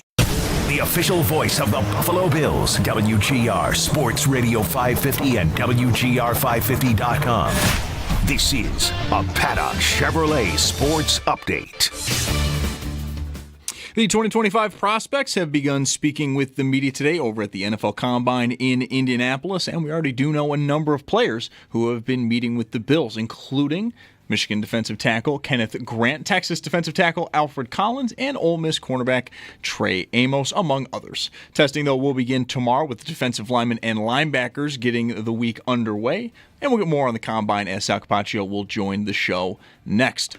Around the NFL, trade talks continue to heat up with a number of teams. Titans linebacker Harold Landry has been granted permission to seek a trade, as has Rams guard Jonah Jackson, while the Packers have reportedly had trade conversations surrounding cornerback Jair Alexander. And we also got some rule news today, as next year the electronic measurement will replace the chain gain as the primary measurement for first downs, though the chain game will remain on the sidelines as a backup for the regular season in 2025. Over to the NHL. Light night tonight, just 3 games. Ottawa hosts Winnipeg at 7. The Devils are in Colorado versus the Avalanche at 9:30. And then finally, the Kings host Vancouver at 10. The Sabres will be back in action on the road tomorrow against Carolina. For more on yesterday's win, Paul Hamilton does have a piece up at our website, WGR550.com. And then in college hoops, UB women, they travel to take on Toledo at 7. And that game is over on our sister station, The Bet 1520. It's your Paddock Chevrolet Sports Update. Paddock Chevrolet celebrating 90 years of business. I'm Zach Jones for WGR Sports Radio 550.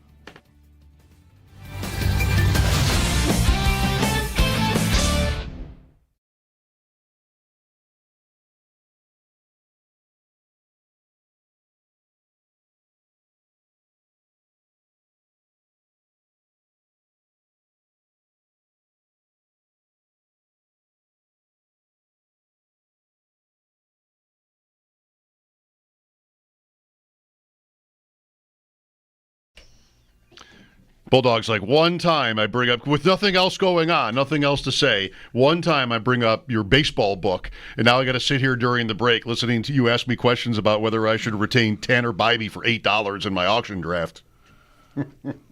I'm sorry. You give me an inch. I recognized, well, hang on, you said that's a 4th name now. You said 4 names. Yes. And I definitely recognized one of them and think I know one other one, but I'm not positive. Yeah. Chris Sale, you knew who that was. Yeah, I knew who that was. Yeah. I'm definitely keeping him. Yeah. Skubal won the AL Cy Young. Okay, sure. That's a name. Yeah. But I had them both. Yamamoto's not a name I haven't heard. I just wasn't sure he was a pitcher as well. Yes, Dodgers. Given that you were talking about all pitchers, I assumed he was, but I couldn't tell you for sure. Yeah. Well, you're honest about it. Here. Oh yeah, you talk to Sal. I'm gonna read some witty takedowns of some players who are underwhelming. Listen, I'm watching spring training. Sal Capaccio, Sal's in Indianapolis. If he's not on a cruise, I don't know how much baseball you've been able to watch. Does it feel like it's close? A little bit. They have a minor league park right on the corner here from where I am at the hotel downtown Indy, but. The weather's changing a little bit, and I have been at least kind of keeping tabs a little bit on spring training and some scores with the Yankees, and I also the Yankees news last week, guys. Right, that their beards, basically the beards are back. Right, they're letting go of the rule and relinquishing that rule. Well groomed beards and facial hair. Although I will remind people, Blackjack McDowell did have a bit of a goatee when he was traded in 1995 to the Yankees, and they allowed that to happen. Guys have had facial hair before for the Yankees. And then the other one is, I don't know if you saw this, the Yankees will no longer play New York following losses at Yankee Stadium, which was always a tradition, along with wins, which they play a lot louder, but they did play losses underneath. From now on, it will be apparently still a Frank Sinatra song, but something different. This, I think, at least used to be true. When they won, they'd play Sinatra. When they lost, they played Liza. Same song. Maybe that changed a long time ago. But after losses, they played Liza Minnelli. New York. Yeah, when I saw this news, I thought they only played it after wins. I guess I never. I mean, they must always win when I watch. I had never noticed it being played after a loss. I guess. All right. Yeah, they've always played it from my recollection, always after a loss, but very low, very light. You know, it's just a song, but that's changing as well. So yeah, a lot of changes coming in baseball, even football, there. I guess. Yeah. The beard rule is the Devin Williams rule. They traded for a closer from Milwaukee who's always had a beard. I'm like, all right, that's enough. We'll let him keep it. Yeah. All right, Sal, how's Indianapolis? What are the highlights of your day so far? Just a lot of talking with other media today, last night as well. Lots of good stuff gathered today and yesterday. Not a lot of Bills-specific content today because that happened earlier this week with Sean McDermott and Brandon Beane. Today, the prospects started talking. It was a long day for that because the prospects were doing a lot of their medical checks. And literally, guys, I'm not kidding you. Some prospects were scheduled to speak at a podium at 10:15, and they still hadn't gone by like 12:30, right? So it's just a lot of waiting around, and what do you do in the meantime? Well, and for me, I don't necessarily get in on and listen to every prospect I can. Sometimes you're walking by, you say, "Oh, that's that guy. I'll go see what he has to say." They all say a lot of the same things and who they emulate, but they get asked the same questions, and It's so funny because I'm kind of conflicted because it's always a lot of time spending, did you meet with this team? Did you meet with that team? Right. From all the beat reporters. And honestly, it wastes a lot of time, but it is also important. So I want to know if a guy met with the Bills. So shout out to Alex Brasky, the Batavia Daily. He actually asked Kenneth Grant, did you meet with the Bills? And he said yes. So I got that. I specifically wanted that one because I know he's been a guy that a lot of people have been focusing on. He's not going to be there at 30, guys. He's 332 pounds, down from 340 something, and his goal is to run like 4.8, 4.9, and he might do it at that size, and he's going to bench 300 pounds. He's going to go top 15, maybe even top 10 when this is all said and done. You think some team is going to be looking to emulate the Eagles, and he's a custom fit, right? Yeah, I just think he's going to be maybe I'm being a little too ambitious for him. I just think he's going to test off the charts, and then that's going to be matched up with a good tape, and what you just said exactly, Chris, and how teams are constructing, their teams. And so I just that's why I wanted to get into him, but I just don't think he'll be there for the Bills. But there are plenty of other guys, and I haven't dug too much into a lot of these guys. But, for me, I talk to a lot of the media members from other places and what they're looking for, what their offseason is. And let's remember, free agency starts March 12th at 4 p.m., and then it's the draft, 6 weeks later, essentially. So we got a lot of time before the draft. We have mostly free agency, and I think the big things this week, the Stafford storyline is huge. I think the Steelers are a really interesting team. I've talked to a lot of people about them. The Giants are a really interesting team, but it's really the teams, again, with the quarterbacks, and it's not the Titans. The Titans have the number one pick. What are the Titans going to do? I don't know. Abdul Carter, Travis Hunter. What? But it's really it's not the top of the draft that's the story. I think right now it's more the teams in free agency that need quarterbacks. The Stafford move has a lot of legs already in a pretty short amount of time. That trade doesn't have to wait another day. Like that could happen as soon as maybe the trade legally would have to wait, like LaShawn McCoy when he was traded to one of those. But I would think, I bet that's coming like any day, Stafford. I don't know if it's the Giants or the Raiders. I think it's probably one of the two though, Sal. Yeah, it feels like it's so very interesting. The Raiders stuff is out now, obviously percolating, and you've seen the reports. And by the way, you guys, this us talking totally unplanned. We just no, stumbled that's upon right. It It just happened. Yeah. I picked up the phone and you were there. Right. Yeah. You're right. Yeah, I hit a couple buttons and suddenly I'm on WGR in Buffalo. Who knew, right? Very random. So. Yeah, come on. We all know what's going on there, and we'll see. If the Raiders are that serious about Matt Stafford, they maybe might be able to get him and trade for him. We'll see about that. I will tell you what was pointed out to me about the Giants yesterday. Joe Shane. Joe Shane is under a lot of pressure. We all know that. Now he's not going to come out and say I have to win or I'm going to lose my job. But I think we all know that's the case, right? That they have to win.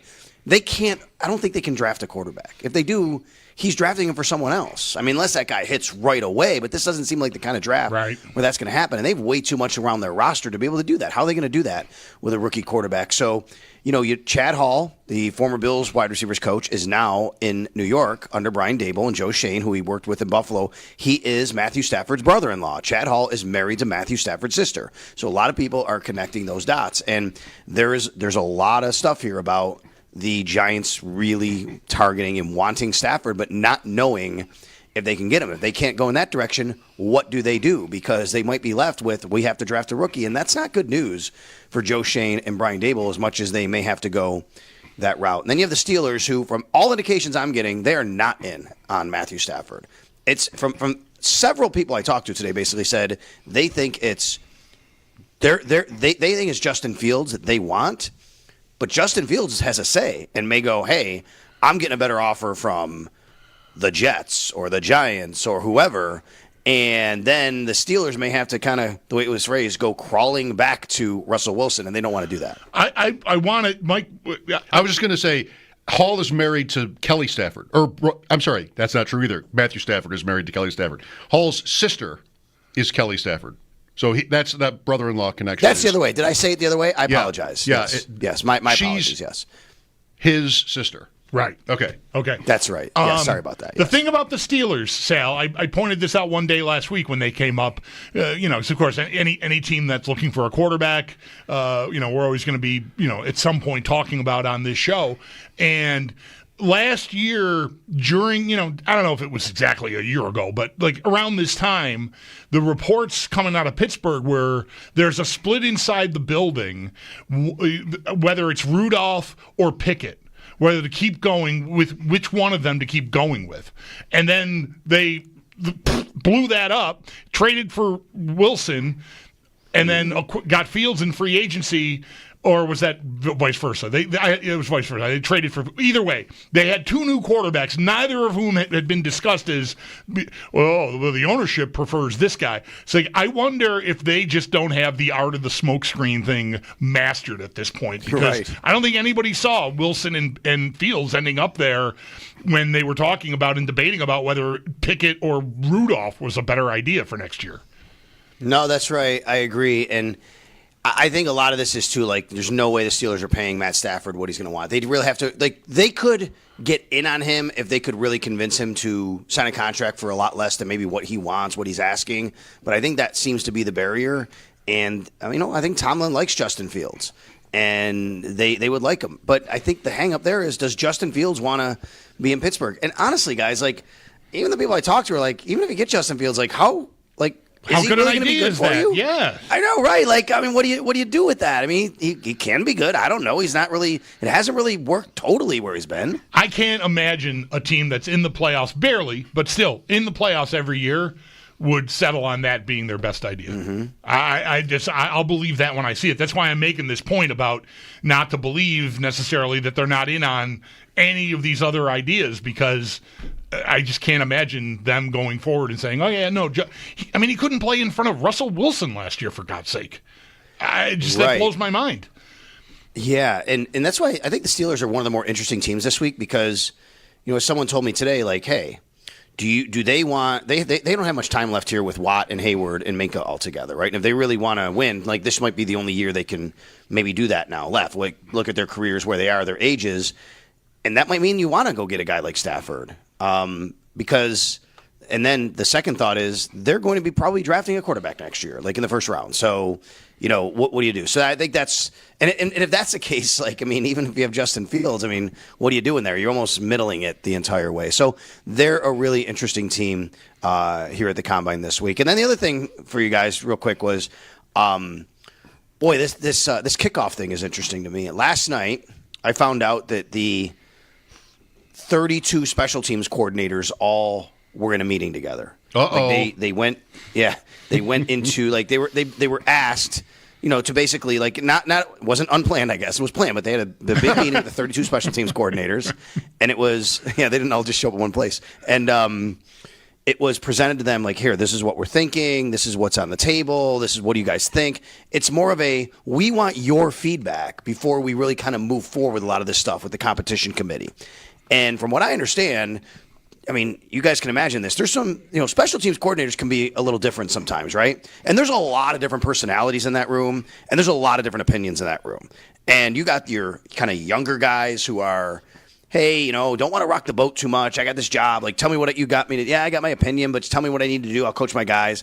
Then you have some older guys who are that way, but also, no, this is what I don't want or what I do want, and really kind of, pretty aggressively letting their opinions be known. So from what I understand, it was a pretty interesting meeting. Didn't have to be bad necessarily, but interesting. And I'll tell you this, from what came out of it, from my understanding is this whole touch back to the 35-yard line has legs, and this is going to be something that's not going away anytime soon. Which puts the onus on those coaches and teams to sort of refine, step up their game when it comes to returns and kick coverage, because logically there'll be more runbacks that way. By the way, I also want to slip in on Chad Hall, because I was talking about this on ADP Chasing on Monday. Not only is he with the Giants, he's not even their wide receivers coach. He's listed as assistant quarterbacks. So there you go. Assistant quarterback. He's the assistant quarterback coach of the Giants. Okay, so if you get Stafford, like the assistant quarterback's coach is the brother-in-law of the quarterback, right? It's a little bit weird, I think, in some way, right? I think you make the right point, though, and like the Giants have urgency. Always starts there. What are the coach, the GM, how much urgency do they have? They have a ton. As far as the Bills go, Sal, I'm not sure if this is the number one thing today, but that survey. Players surveyed, NFLPA, results came out. There were some embarrassments. The Jets owner got the worst grade by far of the owners. The Patriots plane has ashtrays. The Bengals don't feed their players. As far as the Bills go, their travel got the F- here. I mean, a lot of A's and B's, overall kind of middling. But I don't know, was that surprising to you that the players were, again, it's relative, but disappointed in travel accommodations when it came to the Bills? Yeah, and I don't know what that means necessarily. I know I heard Bulldog talking about the plane earlier. I can't compare it to anything because I've never been on other teams' charters, right? So I don't really know. Right. But I will tell you, there's a lot that goes into travel. It is going to the airport. It is the plane. It is the hotel accommodations. It is the travel back. It's a lot of stuff. I don't know why people voted the way they did. I will tell you that, obviously, I travel, with the team, and to me, it's amazing to me because I'm not an NFL player, and I'm Sal Capaccio, the sideline reporter, and I get to do that. So I would never rate it like that because I don't know how to compare it other than it's absolutely better amazing. Than standing in the baggage claim lane, waiting, flying commercial, yes. Right? For you, it's right. Better. And how about this? Right. On the way down to our cruise, we were delayed in Atlanta, and it got so bad that the pilot timed out, and we had to sleep on the floor in the Atlanta airport, right? Like, I'm not doing that when I'm traveling with the Bills. So, right. I don't have anything to compare it to, guys. And maybe players have been in other places, and for whatever reason, they do that. As far as the head coach is concerned, what grade did he get? B plus? What was it? It says B, but 27th out of 32. Okay, but to me, that's like the B part is more important because 27 out of 32 sounds like, oh my God, that's pretty bad. But a B isn't bad, right? A B is a B. Right, and it just seems like to me what happened here was a lot of teams really rated their head coach highly. So you get a B, and that's a pretty low grade, which is kind of weird. I wonder what that is. Like, that doesn't really make intuitive sense to me that players would all give their head coach such a high grade. Maybe they thought the coach could find out what they wrote. Maybe 1, 2, 3, 4, 5, 6 A pluses for their head coach. Quinn, do you have the list? I don't have the list. Yes, I do. Quinn, Raheem Morris, KOC, Kevin O'Connell, right? Andy Reid, right? Mike McDonald, and Dan Quinn. The Dolphins. Mike McDaniel, sorry. Mike McDaniel, sorry, yeah. There is a Mike McDonald, but yes, Mike McDaniel. That's right, I know. Mike McDaniel is what I meant, yeah. The Dolphins got the highest overall grades of any team. Miami. Vegas, Miami, Minnesota. You got to give it to Minnesota. Yeah, they're getting it done. They always get the high grades in these things, Matt Collar says, and here again today. All right. The Dolphins didn't have any grade below an A. Not one. Yet. What's it got them? No playoff wins since the year 2000. Right. I mean, what? Okay, well, let's examine that for a second. I find this interesting because here you have an organization that is the longest playoff win drought in the NFL, yet they get all these really high marks for all these things. You want to know what I think it means? In one sense, I think it means that they make them too comfortable. Exactly. They love it there. They're so cozy. They're so comfortable. Yes. And there's not a lot of demands made on them. Wait, so we 100% it's okay to just sort of float through. We want Fs. Yep. Yeah. Then you're saying we want Fs? Yes. I want them to hate their coach. Hate everything. They hate their whole organization. The Patriots did win a lot there for a while. Okay, so tomorrow we have, I know you're on your way home at some point tomorrow. Yeah. But the workouts start, right?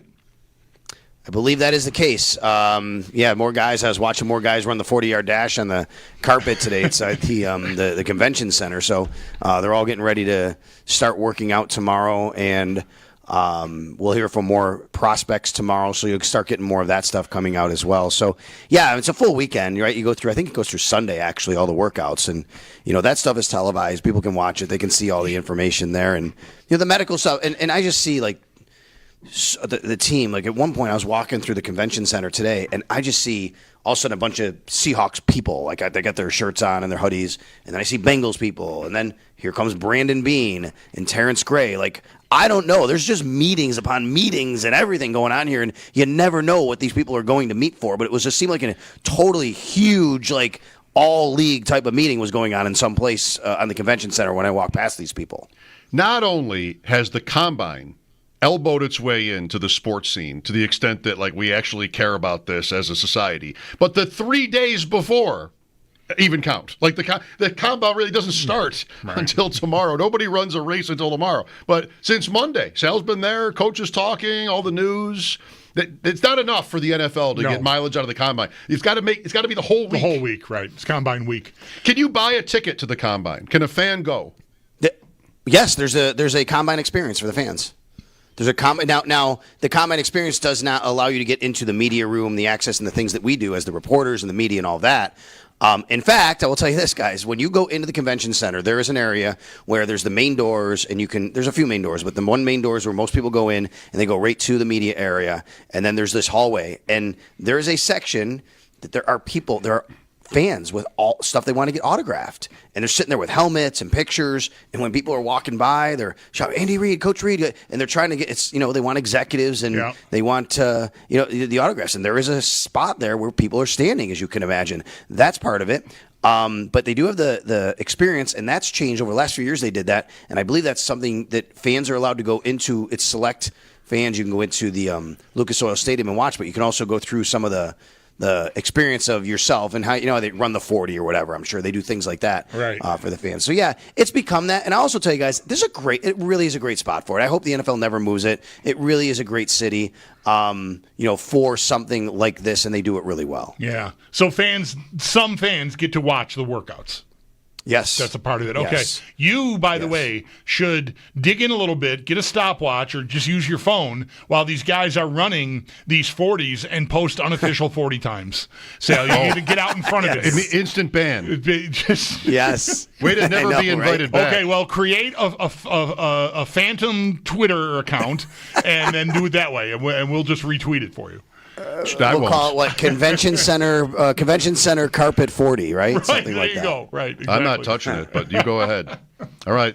Sal, thank you, and have a nice night and safe trip home. Thanks, guys. That's our Sal Capaccio in Indianapolis. His appearances are brought to you by New York's only outlet liquor. When you need to stock up, it's the place to buy a case. What's your outlet?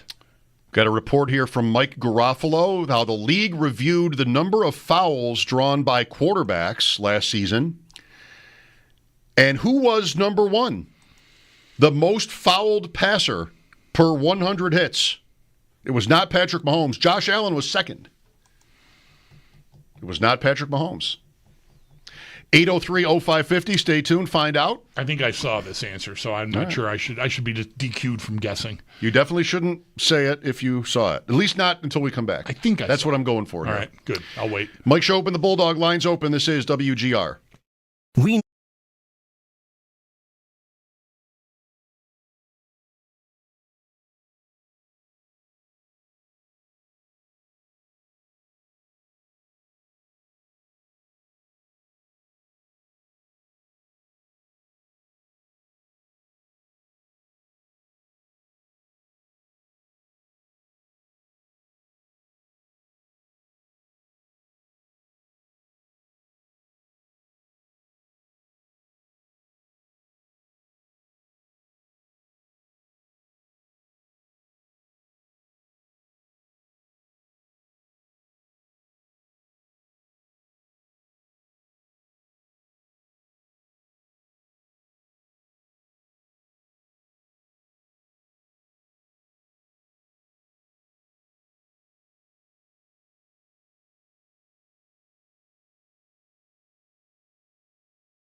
Caller 5 at 716-221-4WGR. That's 4947. To win a pair of tickets to see Dirk Bentley, Zach Top, and the band Lula at Darien Lake Amphitheater Thursday, August 14th, courtesy of Live Nation. Tickets go on sale this Friday at 10 a.m. at Ticketmaster.com. As you can perhaps see if you're watching our stream today, I got my book back, Baseball Prospectus. I'm a speed reader. Bulldog is done with it. He said during the break, he gave it back to me, he said, I started to read about the Red Sox, or I was gonna, but then I decided not to. Which is fine. I mean, it's not like a quick read, this book. No, that's right. It would, I would need to really sit with that, and my short attention span would be severely tested. What you may not know, and I don't mean this as a bad thing, I mean, there's a lot to know, is that the Red Sox have the first and third highest rated prospects in the sport by Baseball Prospectus. Mm-hmm. Roman Anthony is number 1, and Christian Campbell is number 3. So there you go. You've got a future. And you have Alex Bregman. Go get them. Yeah. I can't wait for them to develop those players and then trade them away like they are the Minnesota Twins or something, like they did with Mookie Betts. That really was like an end point for me with the Red Sox. Like I was already on fumes, 4 World Series in whatever it was, 13 years or a little more, whatever. But they're still like my team, and then you start acting like you're the Pirates. I'm out. I'm sorry. I have no respect for you anymore. What are you doing? Your ballpark is a money printing machine, and you're the Boston Red Sox. I like that their minor league or their spring training park is the exact replica of Fenway Park, right, by like the dimensions and the monster and everything. Right. I like that. Yeah, me too. But that's just further to your point. That's probably good for business too. I would think everything about their business has been booming for all these years, and I don't know. They annoyed me. Betts was a great story and has continued to be a great player. Look, I can understand like different decisions you got to make. You're worried about a guy, the cliff coming. Letting Johnny Damon go was smart. It hurt, but because he did so much for you in the short time he was there. But no, we're gonna let somebody else make the mistake of paying you, and they were right. So good, Betts just didn't make any sense. Oh, God, I've hated the way they've run their business for a few years now. If we call the Red Sox your favorite sports team, is that the thing you've hated them for the most? The Betts trade? Yeah. I think so. I'm sitting here thinking about the Bills, trying to decide what the thing is I've hated them for the most. I don't mean like, personal treatment. I'm not counting that. I'm just like as a fan. Let's forget there's none of that. Right. What would be the thing I've hated them for? Or even like the move, or even a result, like losing a game, like whatever. I mean, you lose a game, that's how it goes. But yeah, like I don't hate them for losing. Right. Well, I guess maybe I have at times. Like, how did you lose? I hate that you lost. You should never have lost this game. That's kind of a couple of recent playoff games. Maybe would be the closest I could get to that. But like player decisions, business decisions are, I think, much more frustrating because you're trying to avoid losing the important games, and you're going to let like a great young player in his prime, you're going to trade him away, and there's no way you're going to do well, like win that trade. Again, unless the player completely falls off a cliff, and in this case, Betts didn't. And I don't know. You got to take bets. Some of this is about making. I'm sorry, I'm using bets in two different ways: the player's name and making a bet.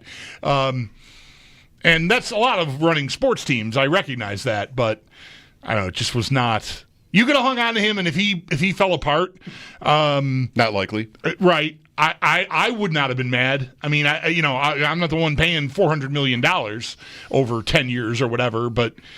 Yeah, just that broke me. That caused me to detach even further than I was detached to begin with. I don't think I've ever really said that, but that trade made me insane that they did that. With the Sabres, this is so easy. There are so many things the Sabres have done that I just hated them for. Great, popular players who they just blew it. They all wanted to leave. These guys I'm thinking of. It's not getting Eichel. Other people were mad about that. It's sort of blowing it with him that I blame them for. And Hasek and Drury and Briere. And like so Pekka many guys. And yeah, Pekka. yeah. Like so many guys over the years, they have this special quality. Who's next? Like they have this special quality to alienate their best guys to the extent that they just can't bear the thought of playing for them anymore. Like that. That's not many sports teams. Right. And it's like so much of their history. So what's the thing your favorite team did that you hated them for? It'd be any of those. Right. When it comes to the Sabres. Even Gilbert Perreault, who never played for another team. So it never got to that point. But after he was done playing, he was sort of at odds with the organization for many years. And there was never anything that happened, at least that we knew, that they felt, oh, we got to get this guy out of here, or he wants to get out of here, or any of that. He retired abruptly during a season when he realized he was shot, and so I don't know if that bothered the Sabres, but I don't know that story. There was all this weird drama, like to get him to come back into the fold, and the banners going up and everything for the French Connection, like that took a lot of doing. But it's still way down the list. Yes, it is. But I'm saying even him, I know. It still was weird. Yeah, right. Like how his care after injury was, just. There's so many things you could pick. Yeah. With the Bills, I don't know what I would pick. I don't know what I'd pick as the thing I've hated them for the most that they've done. Decisions. It really is decisions. Yeah. It's not losses. I'll think about it. I don't know if I want to think about it for that long. I'm telling you, two things sprang to mind. I didn't want really to say the first one, so I won't. The second thing that sprang to mind, and I'm grateful I have something I can say here, Terrell Owens made me insane. And that wasn't all. Well, no, I mean, the whole production was them. Like this is key to the city and all the nonsense. It was just the dumbest thing ever. That's very high on my list. I don't know. I'm open to there being something else, but that holy cow, was that ever a travesty? That's an interesting question. Yes. Like Watkins, I didn't like that trade at all. And I campaigned against them doing it for weeks, leading up to the draft. Whenever it got to be in vogue to say, oh, they're going to trade up to get this receiver, or they're going to trade up, period. And then it turned out to be for a receiver. Like, no. Oh, they did it. No. But at least that was still, that's a player you're drafting. He could have been great. He was great in college, and he had a good career. He just didn't turn out to be a great player in the NFL. So even that, to me, like Owens was a joke. It was an absolute PR stunt from the word go. Oh, Toronto would be my pick. Oh, wow. When you say PR, that just tripped a wire. Yes. Toronto would be the pick. That blows T.O. out of the water. T.O., it's still T.O. They're both T.O. Yeah. Something related to T.O. would be the pick, one or the other. Actually, no. For me, it's trying to get Quinnen Williams. That'd be my number one. Trying to trade up to draft Quinnen Williams in that draft has got to be it. That's got to be it. But they didn't really do that. No, well, this is where I say trading for Antonio Brown. Peterman's up there. I hated that so much. I got into that world again today. There's the ship chasing clip of me arguing with Paris Pat about like the Brown situation, and he starts to tell. We were just having this argument. The clip, I retweeted it, I'm sure. The clip is out there. Pat and I arguing on ADP chasing, and he brought up Allen as an example. Like, you draft a quarterback, you play him. Like, but the Bills didn't. Think about if Nathan. It's really the year before. I don't. Doesn't bother me that Peterman won the competition. He was the thing of it with Peterman is he was so incompetent that both times they had no choice. Right. McDermott was like, I guess he comes out. I guess he comes out. I can't keep this guy on the field. Like, if Nathan Peterman had been 50% better when McDermott puts him in 17 for Tyrod, and he doesn't throw 5 interceptions and a half, Instead, he throws 1 or 2. And if the game is not a total disaster, he stays in. Probably, yeah. So if he's like some percent better, he stays in. And if he's kind of like a pretty good amount better, but not all the way to being good, do they even draft Allen? Here's our young quarterback. I mean, he would have had to be clearly better, but not insanely better. No, that's right. To take quarterback off the table for the next season. Like if he had just made, I don't know, some amount of good plays, better plays. I think I see progress. Yeah. I think we got our guy. I got 7th pick. We got to draft a lineman. Well, you don't even trade up. Right, well, whatever, yeah. But still, the 12th pick or the... Build around him. Yeah, right. Draft a receiver. Just keep going. We're going to keep going. But he was so bad that did not come close to happening. The next year, he's still around, and he beats out Allen as a rookie. 81% completion percentage in the preseason. But the only preseason stat I'm ever going to have memorized. Yes. And they go down 40-0 to Baltimore. Without a single first down. I think it was 26-0 at halftime. I looked this up today to tell these guys. 26-0 at halftime. No first downs. And that's it. All right, that's enough for today. Right. The best laid plans. How about that Josh Allen and Lamar Jackson made their debuts in the same game as backups? Right. It had to be that kind of sicko game for that to happen. But it did. They both threw passes in their first NFL games as replacement quarterbacks, and they've been linked ever since, kind of. Mike Schopp and the Bulldog, 803-0550. This is WGR. More of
one of 3 games, Vancouver, L.A., True TV. Okay. TNT and True TV. It's True TV season. Yeah. March. Oh, I almost said the M word. And Max too. Those are I believe if it's not listed, I think those games are all on Max too. All right. The TNT games are on Max. March. Yeah. Oh, coming up. Yeah. March is coming up. Really is all I. Right. True TV and season. all of the insanity that comes along with it. Yes. Oh, absolutely. I'd say I can't wait. I can wait. I like it. Yeah. I used to love it. I can wait. Yeah. I can wait. I can't wait to play golf. I played golf, I realized, because I've been keeping a handicap for the last couple of years since I started playing as much as I'm playing. So I was able to look. Like, it was maybe last week one day, just, oh my God, high of 13. Like, the snow cover, like, thinking about what my backyard's going to look like when it thaws. Oh, my God. The havoc Fred has wrought on the backyard. That was me today. Guy, I did some today. Like, even though the snow was still there, like, there's a layer that was, I'm like, okay, I'm going to do that now so it's not as bad whenever it all melts. And, but anyway, last week one day I thought, how soon did I get to play golf last year? March 5th. Like, that's only a few days away. It's not at Delaware Park. I played golf last year. Owen and I were talking about it, and he said to me he remembered that there weren't pins. Like, no flags were in, but people who had been out ahead of us had left, like, sticks in the hole, so you could see from, out on the fairway at least where the hole might be. I usually just aim for the middle. Yeah, generally speaking, that's safe, too. Yeah. And I didn't remember this thing about the sticks being used. Okay. But March 5th, I posted a recorded score at Delaware Park last year on March 5th. I don't think that's happening this year. I don't like my chances. Well, according to my information, next Wednesday, 1 week from today, is March 5th. That I think we can all agree on. But 53. But you might be playing next Wednesday. I don't know. On March 5th. That's your day. There's high of 20 on the weekend. Okay. Like, I just can't imagine the ground is going to be. How bad do you want it? Not badly enough. Okay. Because I can't wait to play golf, but I shouldn't say that because I can wait. I am not the guy that needs to go out there and it's like the thaw has just happened and it's muddy and like you're going to you're going to hit a ball 240 yards, it's going to plug into the ground and no, that is not for me. I can wait, I guess I should say. It's really to point out that it had to be nice enough to meet my criteria to go do it last year on March 5th. And whatever temperature it's going to be, there's no way it's going to be. You could travel. Golf for me. You're traveling in March as it is. I am. I'll play. In fact, I made a tee time today for a place in Puerto Rico that Owen and I will go play. Should be warmer in March. Should be. I'm confident it'll be good. I can't speak for if there'll be precipitation or wind, but I'm confident that the weather will be golf ready. Everybody's traveling. I missed my window last week. Your travel. Sal's in Indianapolis from his trip already, and Chris Trapasso. Everybody's on the move. You went to Canada to watch curling. I went to Niagara-on-the-Lake, yes. I went to Hamilton, even. You're right. But no flight. My wife even was in the air last week when she went to Houston for work. She got home. This is going to take a minute. So long travel both ways. Like, it was just sort of an arduous trip. Through Charlotte. It sounded like Charlotte is maybe the worst for just delays and, I don't know, maybe just delays.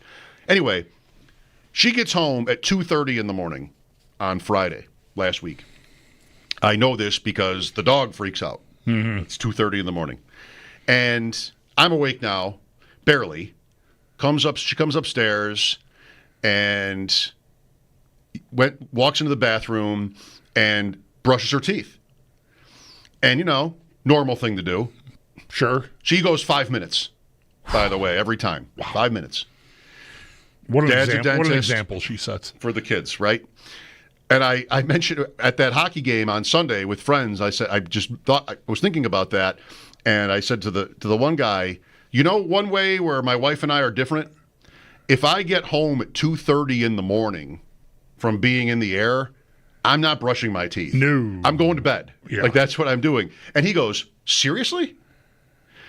And then his wife moves into the conversation, and they're both like, and they mean it. They mean it. They're like, wait, you're not going to brush your teeth at the end of the night? I'm like, no, it's 2:30 in the morning. I'm exhausted. It can wait. I'll get you next time, teeth. Yeah. I'll get you in the morning, teeth. And they both thought that was disgusting. Like, oh, how could and the wife is like, especially if you've been in airports all day, it's been so long. When did you brush? I just okay. I thought here I was thinking like I was saying something funny and endearing. Mm-hmm. But you got people coming out the top rope with atomic elbows. What do you mean you're not going to brush your teeth at 2:30 in the morning? Like, no, I'm too tired. It's too late. I'll get you in the morning, teeth. After a day of travel, I could have gotten home at 10:30 in the evening. No teeth. And no, I'm not going. I don't know if that's me. I would not. 2:30, forget it. No. I'm not even swayed by this. This shame. I would have to somewhat shamefully admit that I would have to unpack my toiletries and put them back in the bathroom, but I would not utilize any of them. I would just need them to be where I want them to be in the morning when I wake up to brush my teeth. You unpack them all so they're in the right position. Right, that's it. That's as far as I'm going. But you're doing that. That's my own, little corner. That's even worse. You're going to handle your toothbrush. Yes, that's right. At that hour, but you're not going to use it. I'm not going to utilize it, no. Okay. I just need to get it out of the duffel. How about some reverse AFC power rankings in prime time? Look at us saving this for 6 o'clock. Primetime power rankings after sports. Mike Schopp and the Bulldog, WGR. Call or text WGR.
Today, prospects began speaking with the media over at the NFL Combine in Indianapolis, and we do already have a number of players that have revealed they have had meetings with the Buffalo Bills, including Michigan defensive tackle Kenneth Grant, Texas defensive tackle Alfred Collins, and Ole Miss cornerback Trey Amos. For more on the Combine, our own Sal Capaccio does have a piece up at our website, WGR550.com. Around the NFL, more trade rumors continue to circle around the NFL. Titans linebacker Harold Landry has been granted permission to seek a trade, as have the Rams with guard Jonah Jackson.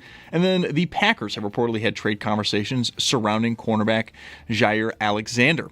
Over in the NHL, a very light night tonight, just 3 games. Sabres will be back in action tomorrow on the road to take on Carolina. But for tonight, Ottawa hosts Winnipeg at 7. The Devils are in Colorado versus the Avalanche at 9:30. And then finally, the Kings host Vancouver at 10. While in college hoops, UB women, they are on the road taking on Toledo at 7. And that game will be over on our sister station, The Bet 1520.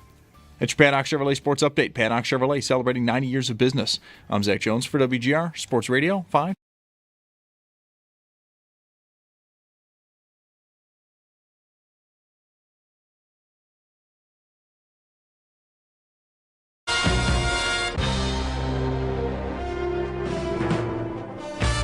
Lucky you. Just right into it. Here we go. Prime time.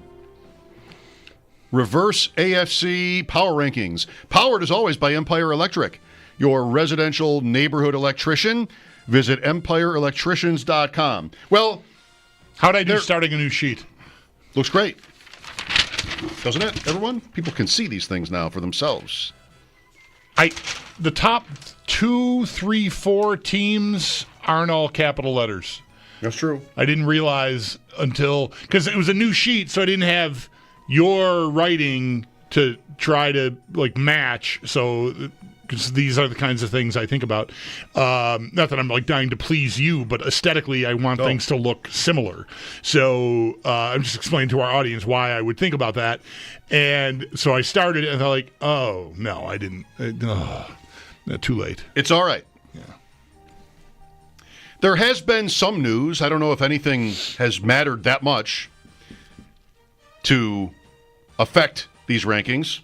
We had the NFLPA surveys. I mean, I'm keeping that in mind. Yeah. The way teams tweet, it's just so pathetic. The Vikings did really well in the surveys, and I guess they got second in the overall rankings. So there's just this picturesque view of the stadium and a purple background, and then huge above the stadium, number 2. Wow. That gets the point across. He's got to say something. I can't stand almost any team tweet. You're re-signed, right? It's just he's staying home. Guy be traded in 6 weeks. Just stop. No need for any of it. No need for any of it. Ever. You're not helping. You're not doing any good. Wow, that came out of somewhere. Dark. Reverse AFC Power Ranking 16. Bengals. Because the cafeteria. You're giving Joe Burrow chili to put in the pockets of his winter coat as he walks out of the facility? What are you doing? Cut it out, Bengals. Get it together. Jeez. You get one of my kids in there to make you healthy food, for God's sake, and they're not even trained. What are you doing? I got to disagree. You don't think the Bengals should be first? Last? How do we do this again? 16th? No, I don't. I do not, but okay. I've heard your argument. Yeah. I'm going to go Raiders. I mostly just wanted to hear myself make the argument. I don't really believe they should be 16th. But. It's the Raiders for me today for 2 reasons. One, Travis Hunter sounds very exciting, and I might want to see Tennessee just go ahead and pick Travis Hunter. And they have the top pick. 2 is the Brady Stafford ski resort in Montana accidental nonsense. Meeting in Montana. It's par for the course for NFL people to want to twist the media's arm and make sure that it gets said the right way. It's embarrassing for Rappaport. It's nothing new. Like, he's going to war with how this meeting was unplanned. And I promise you it was not lengthy. Oh, my God. I mean, turn in your card. Sure. You'd expect to run into someone that you actually really know well and really want to talk to badly when you go skiing in Montana. That's what usually happens. Right. That's normal. Yeah. You're in the market for a player at the most premium position in the sport, and look, here comes a guy that might be available. Oh, how funny. In a state populated by like 1,500 people at peak occupation, 2 of them are Matthew Stafford and Tom Brady on a mountain. Okay. Brady has such a track record. We really want to give him the very benefit of the doubt. believable. Entirely believable. His genuineness, I'm sure, did shine through. These guys. Good for them. It's probably a really nice life. It's just so bad. I mean, let me tell you, it was not planned, and it was definitely not lengthy, this meeting. So bad. So bad. So the Raiders are it for me. Because of that, I know. But it's not like they're good. I don't know what the food is like. They finished 5th in the overall. Yeah. No. So maybe this is a little harsh. No, I'm fine with them being here. I like your the platform you're running. I want to put Rappaport 16th. Go ahead. It's our show. 15th. Hang on, you talk for a second. I'll call Empire Electric and see if they're okay with us putting an NFL reporter 16th. Quote reporter. 15. Who are some other bad teams? Jets are going to get out from Rodgers. Browns. Yeah, sure. Yeah. Browns are going to draft Cam Ward. Probably. Sure, that might be a disaster. I'm going to say Browns. I like Cam Ward. I don't know, the Browns at this point. I feel like there's something to be said about a 2-car funeral or a 1-car funeral. Like maybe it's all been just bad luck. I mean, I don't know. For 50 years? Yeah. But I'll see them dig out of this when they dig out of it. To me, they might make sense for a guy like Stafford. Like, if they want to try to hold the Myles Garrett thing together, like if the GM, Barry, is really the general manager, Andrew Barry, the GM, Barry, It sounded a little weird. He, again, I can't tell you. I'm not going to tell you who's calling because I'm not trading them. I don't even care. I'm not interested in what they're offering because I'm not trading them. Okay, you're going to run that race. You really want to hang on to him? Maybe you can talk him into staying if you trade for Matthew Stafford. I mean, you were in the playoffs the year before with, like, your name here playing quarterback for most of the season. So maybe that could convince Garrett, like, okay, we're on the right track. No way is Stafford going to the Browns, though. No, I know. That's why they're 15th. For me. Okay. 14. Tennessee. Sure. They're going to get a great player, provided they don't take a quarterback. Which they won't. Although I don't know, like Jalen Milroe. No, I don't think they're going to. So they'll get a great player, but it's going to be another year of Will Levis, and I don't know. Or Rodgers. They could be. Oh boy, I think this is going to be Darnold. Tennessee. Darnold. I really like Darnold for Tennessee. Huh. Don't you think the Rams will blow him out of the water if they make the Stafford move, though? Like, I don't know. I have a hard time seeing them bidding for Darnold over the Rams. I just can't imagine Darnold thinking that's a better idea than working with McVay. It's not yet his call, that one. Well, that's right. The Vikings could tag him, which is like huge money. And then, if they wouldn't do it, I think, unless they had a deal. But maybe one of those teams would be willing to make that deal. 13.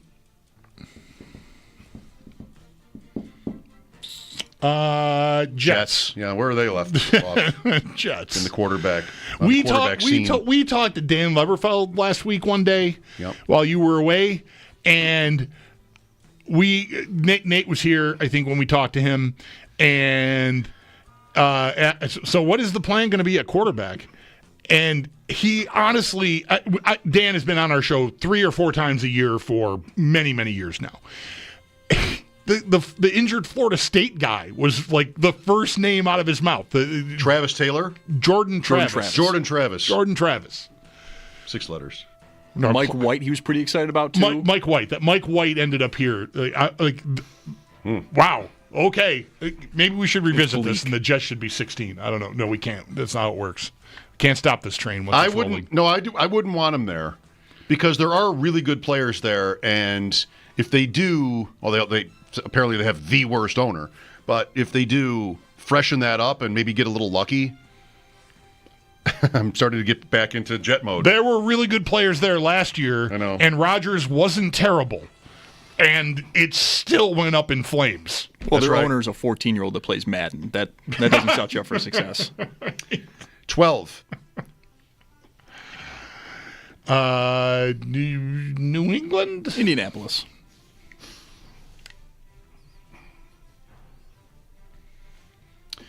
I like a lot of what New England's got going on, but it's still...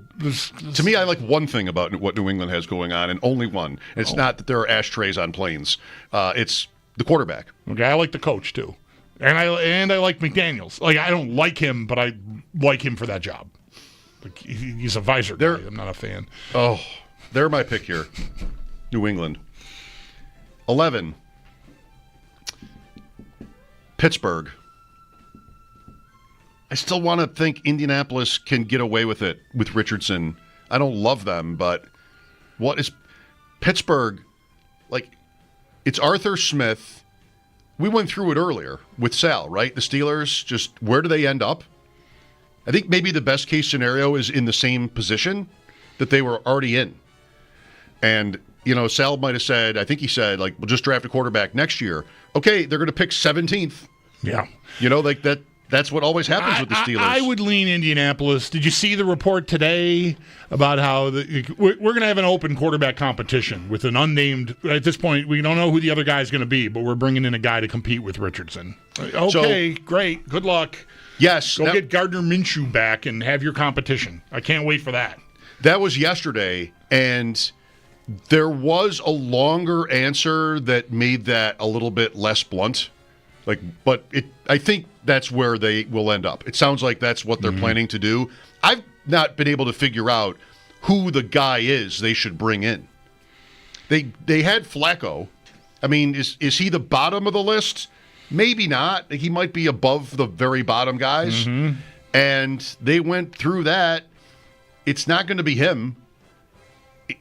Dalton, I liked for this idea, but he resigned. In Carolina, right? I don't know who the guy is. Like, is it somebody...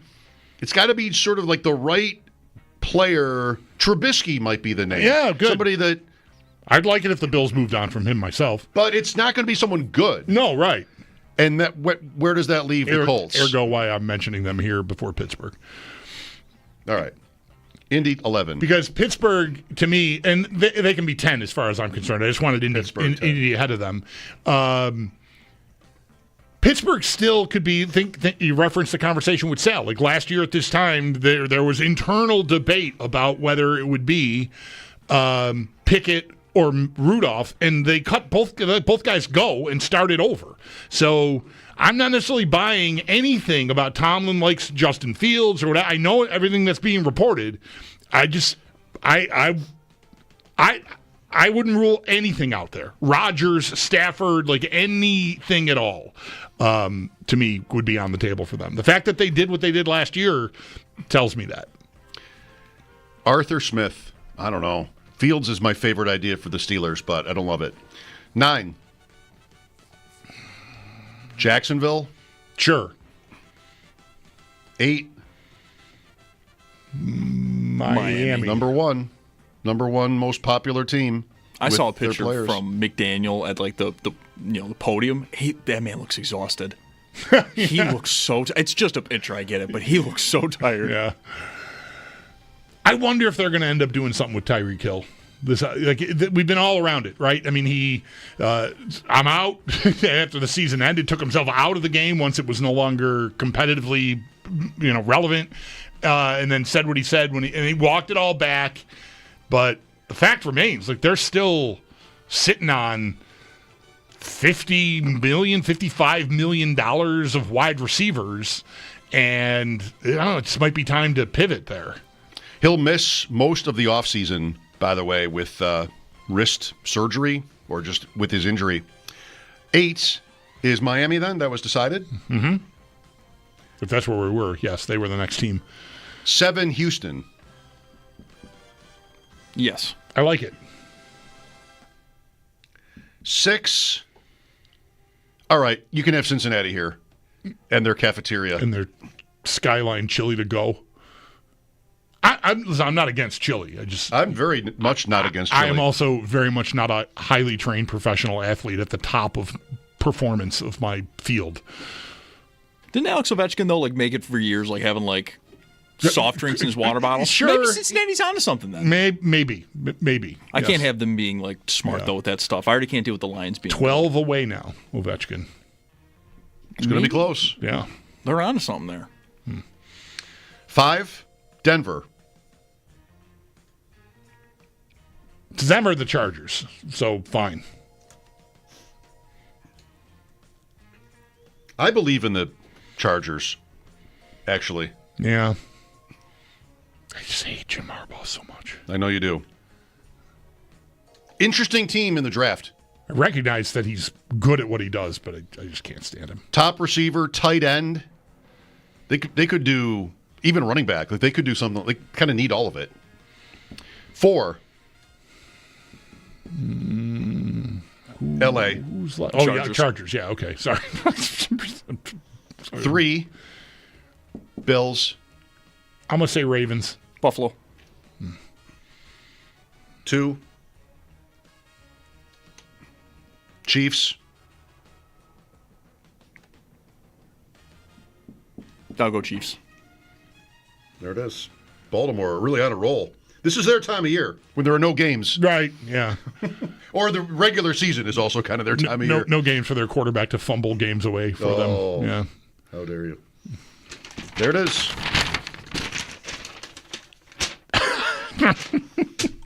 That's it. That is it. Reverse AFC Power Rankings on WGR, powered by Empire Electric. Your residential neighborhood electrician. Visit EmpireElectricians.com. I'm excited about Travis Hunter. Really was a couple of days here where everybody seems to be talking about him as a wide receiver. You asked earlier, like, what does he think? Right. What was said was that he was going to go to the combine as a corner. Like, that's where he was going to do his workouts. So that could have meant something. But today, Twitter is just full of everybody loves him as a receiver, and somebody's going to draft him and probably want to use them at both. Worst, use them both, right? I mean, even if that's like a dozen plays or something, I'm very curious for fantasy too. Like, what does that mean? I knew he was going to work as a corner. The reason I asked that is because that could be to some extent a business decision. If he thinks that, or his representation thinks, or whatever, like your best shot to be the highest pick is if you go corner instead of receiver. Maybe through having done that already in the combine ramping up, he and they are finding out that might not necessarily be the case. Like Sam Monson might have said, everybody or almost everybody has him as their wide receiver 1. But he's just not going to play the position though in the league. I mean, that'd be hard to believe. Yeah. So, since you mentioned corner, like in fantasy drafts, the shine is off. I mean, you don't want to just draft a guy who's going to give you 0. Probably not 0, but still, like be close to a full-time player at wide receiver. Some leagues where you have defense, though, he'll count for both, and that could be massive. Speaking of Travis Hunter and the draft, Chris Trapasso joined us earlier today to discuss a few different prospects and what the Bills might have in mind. Stay tuned for that. Mike Schopp and the Bulldog here, WGR. Never miss a second of Jeremy and Joe. Rewind up to 24 hours with Odyssey Rewind. Just download the Odyssey app and select WGR. You can even share your rewind moments with friends. Brought to you by Arthur Pressman, your DWI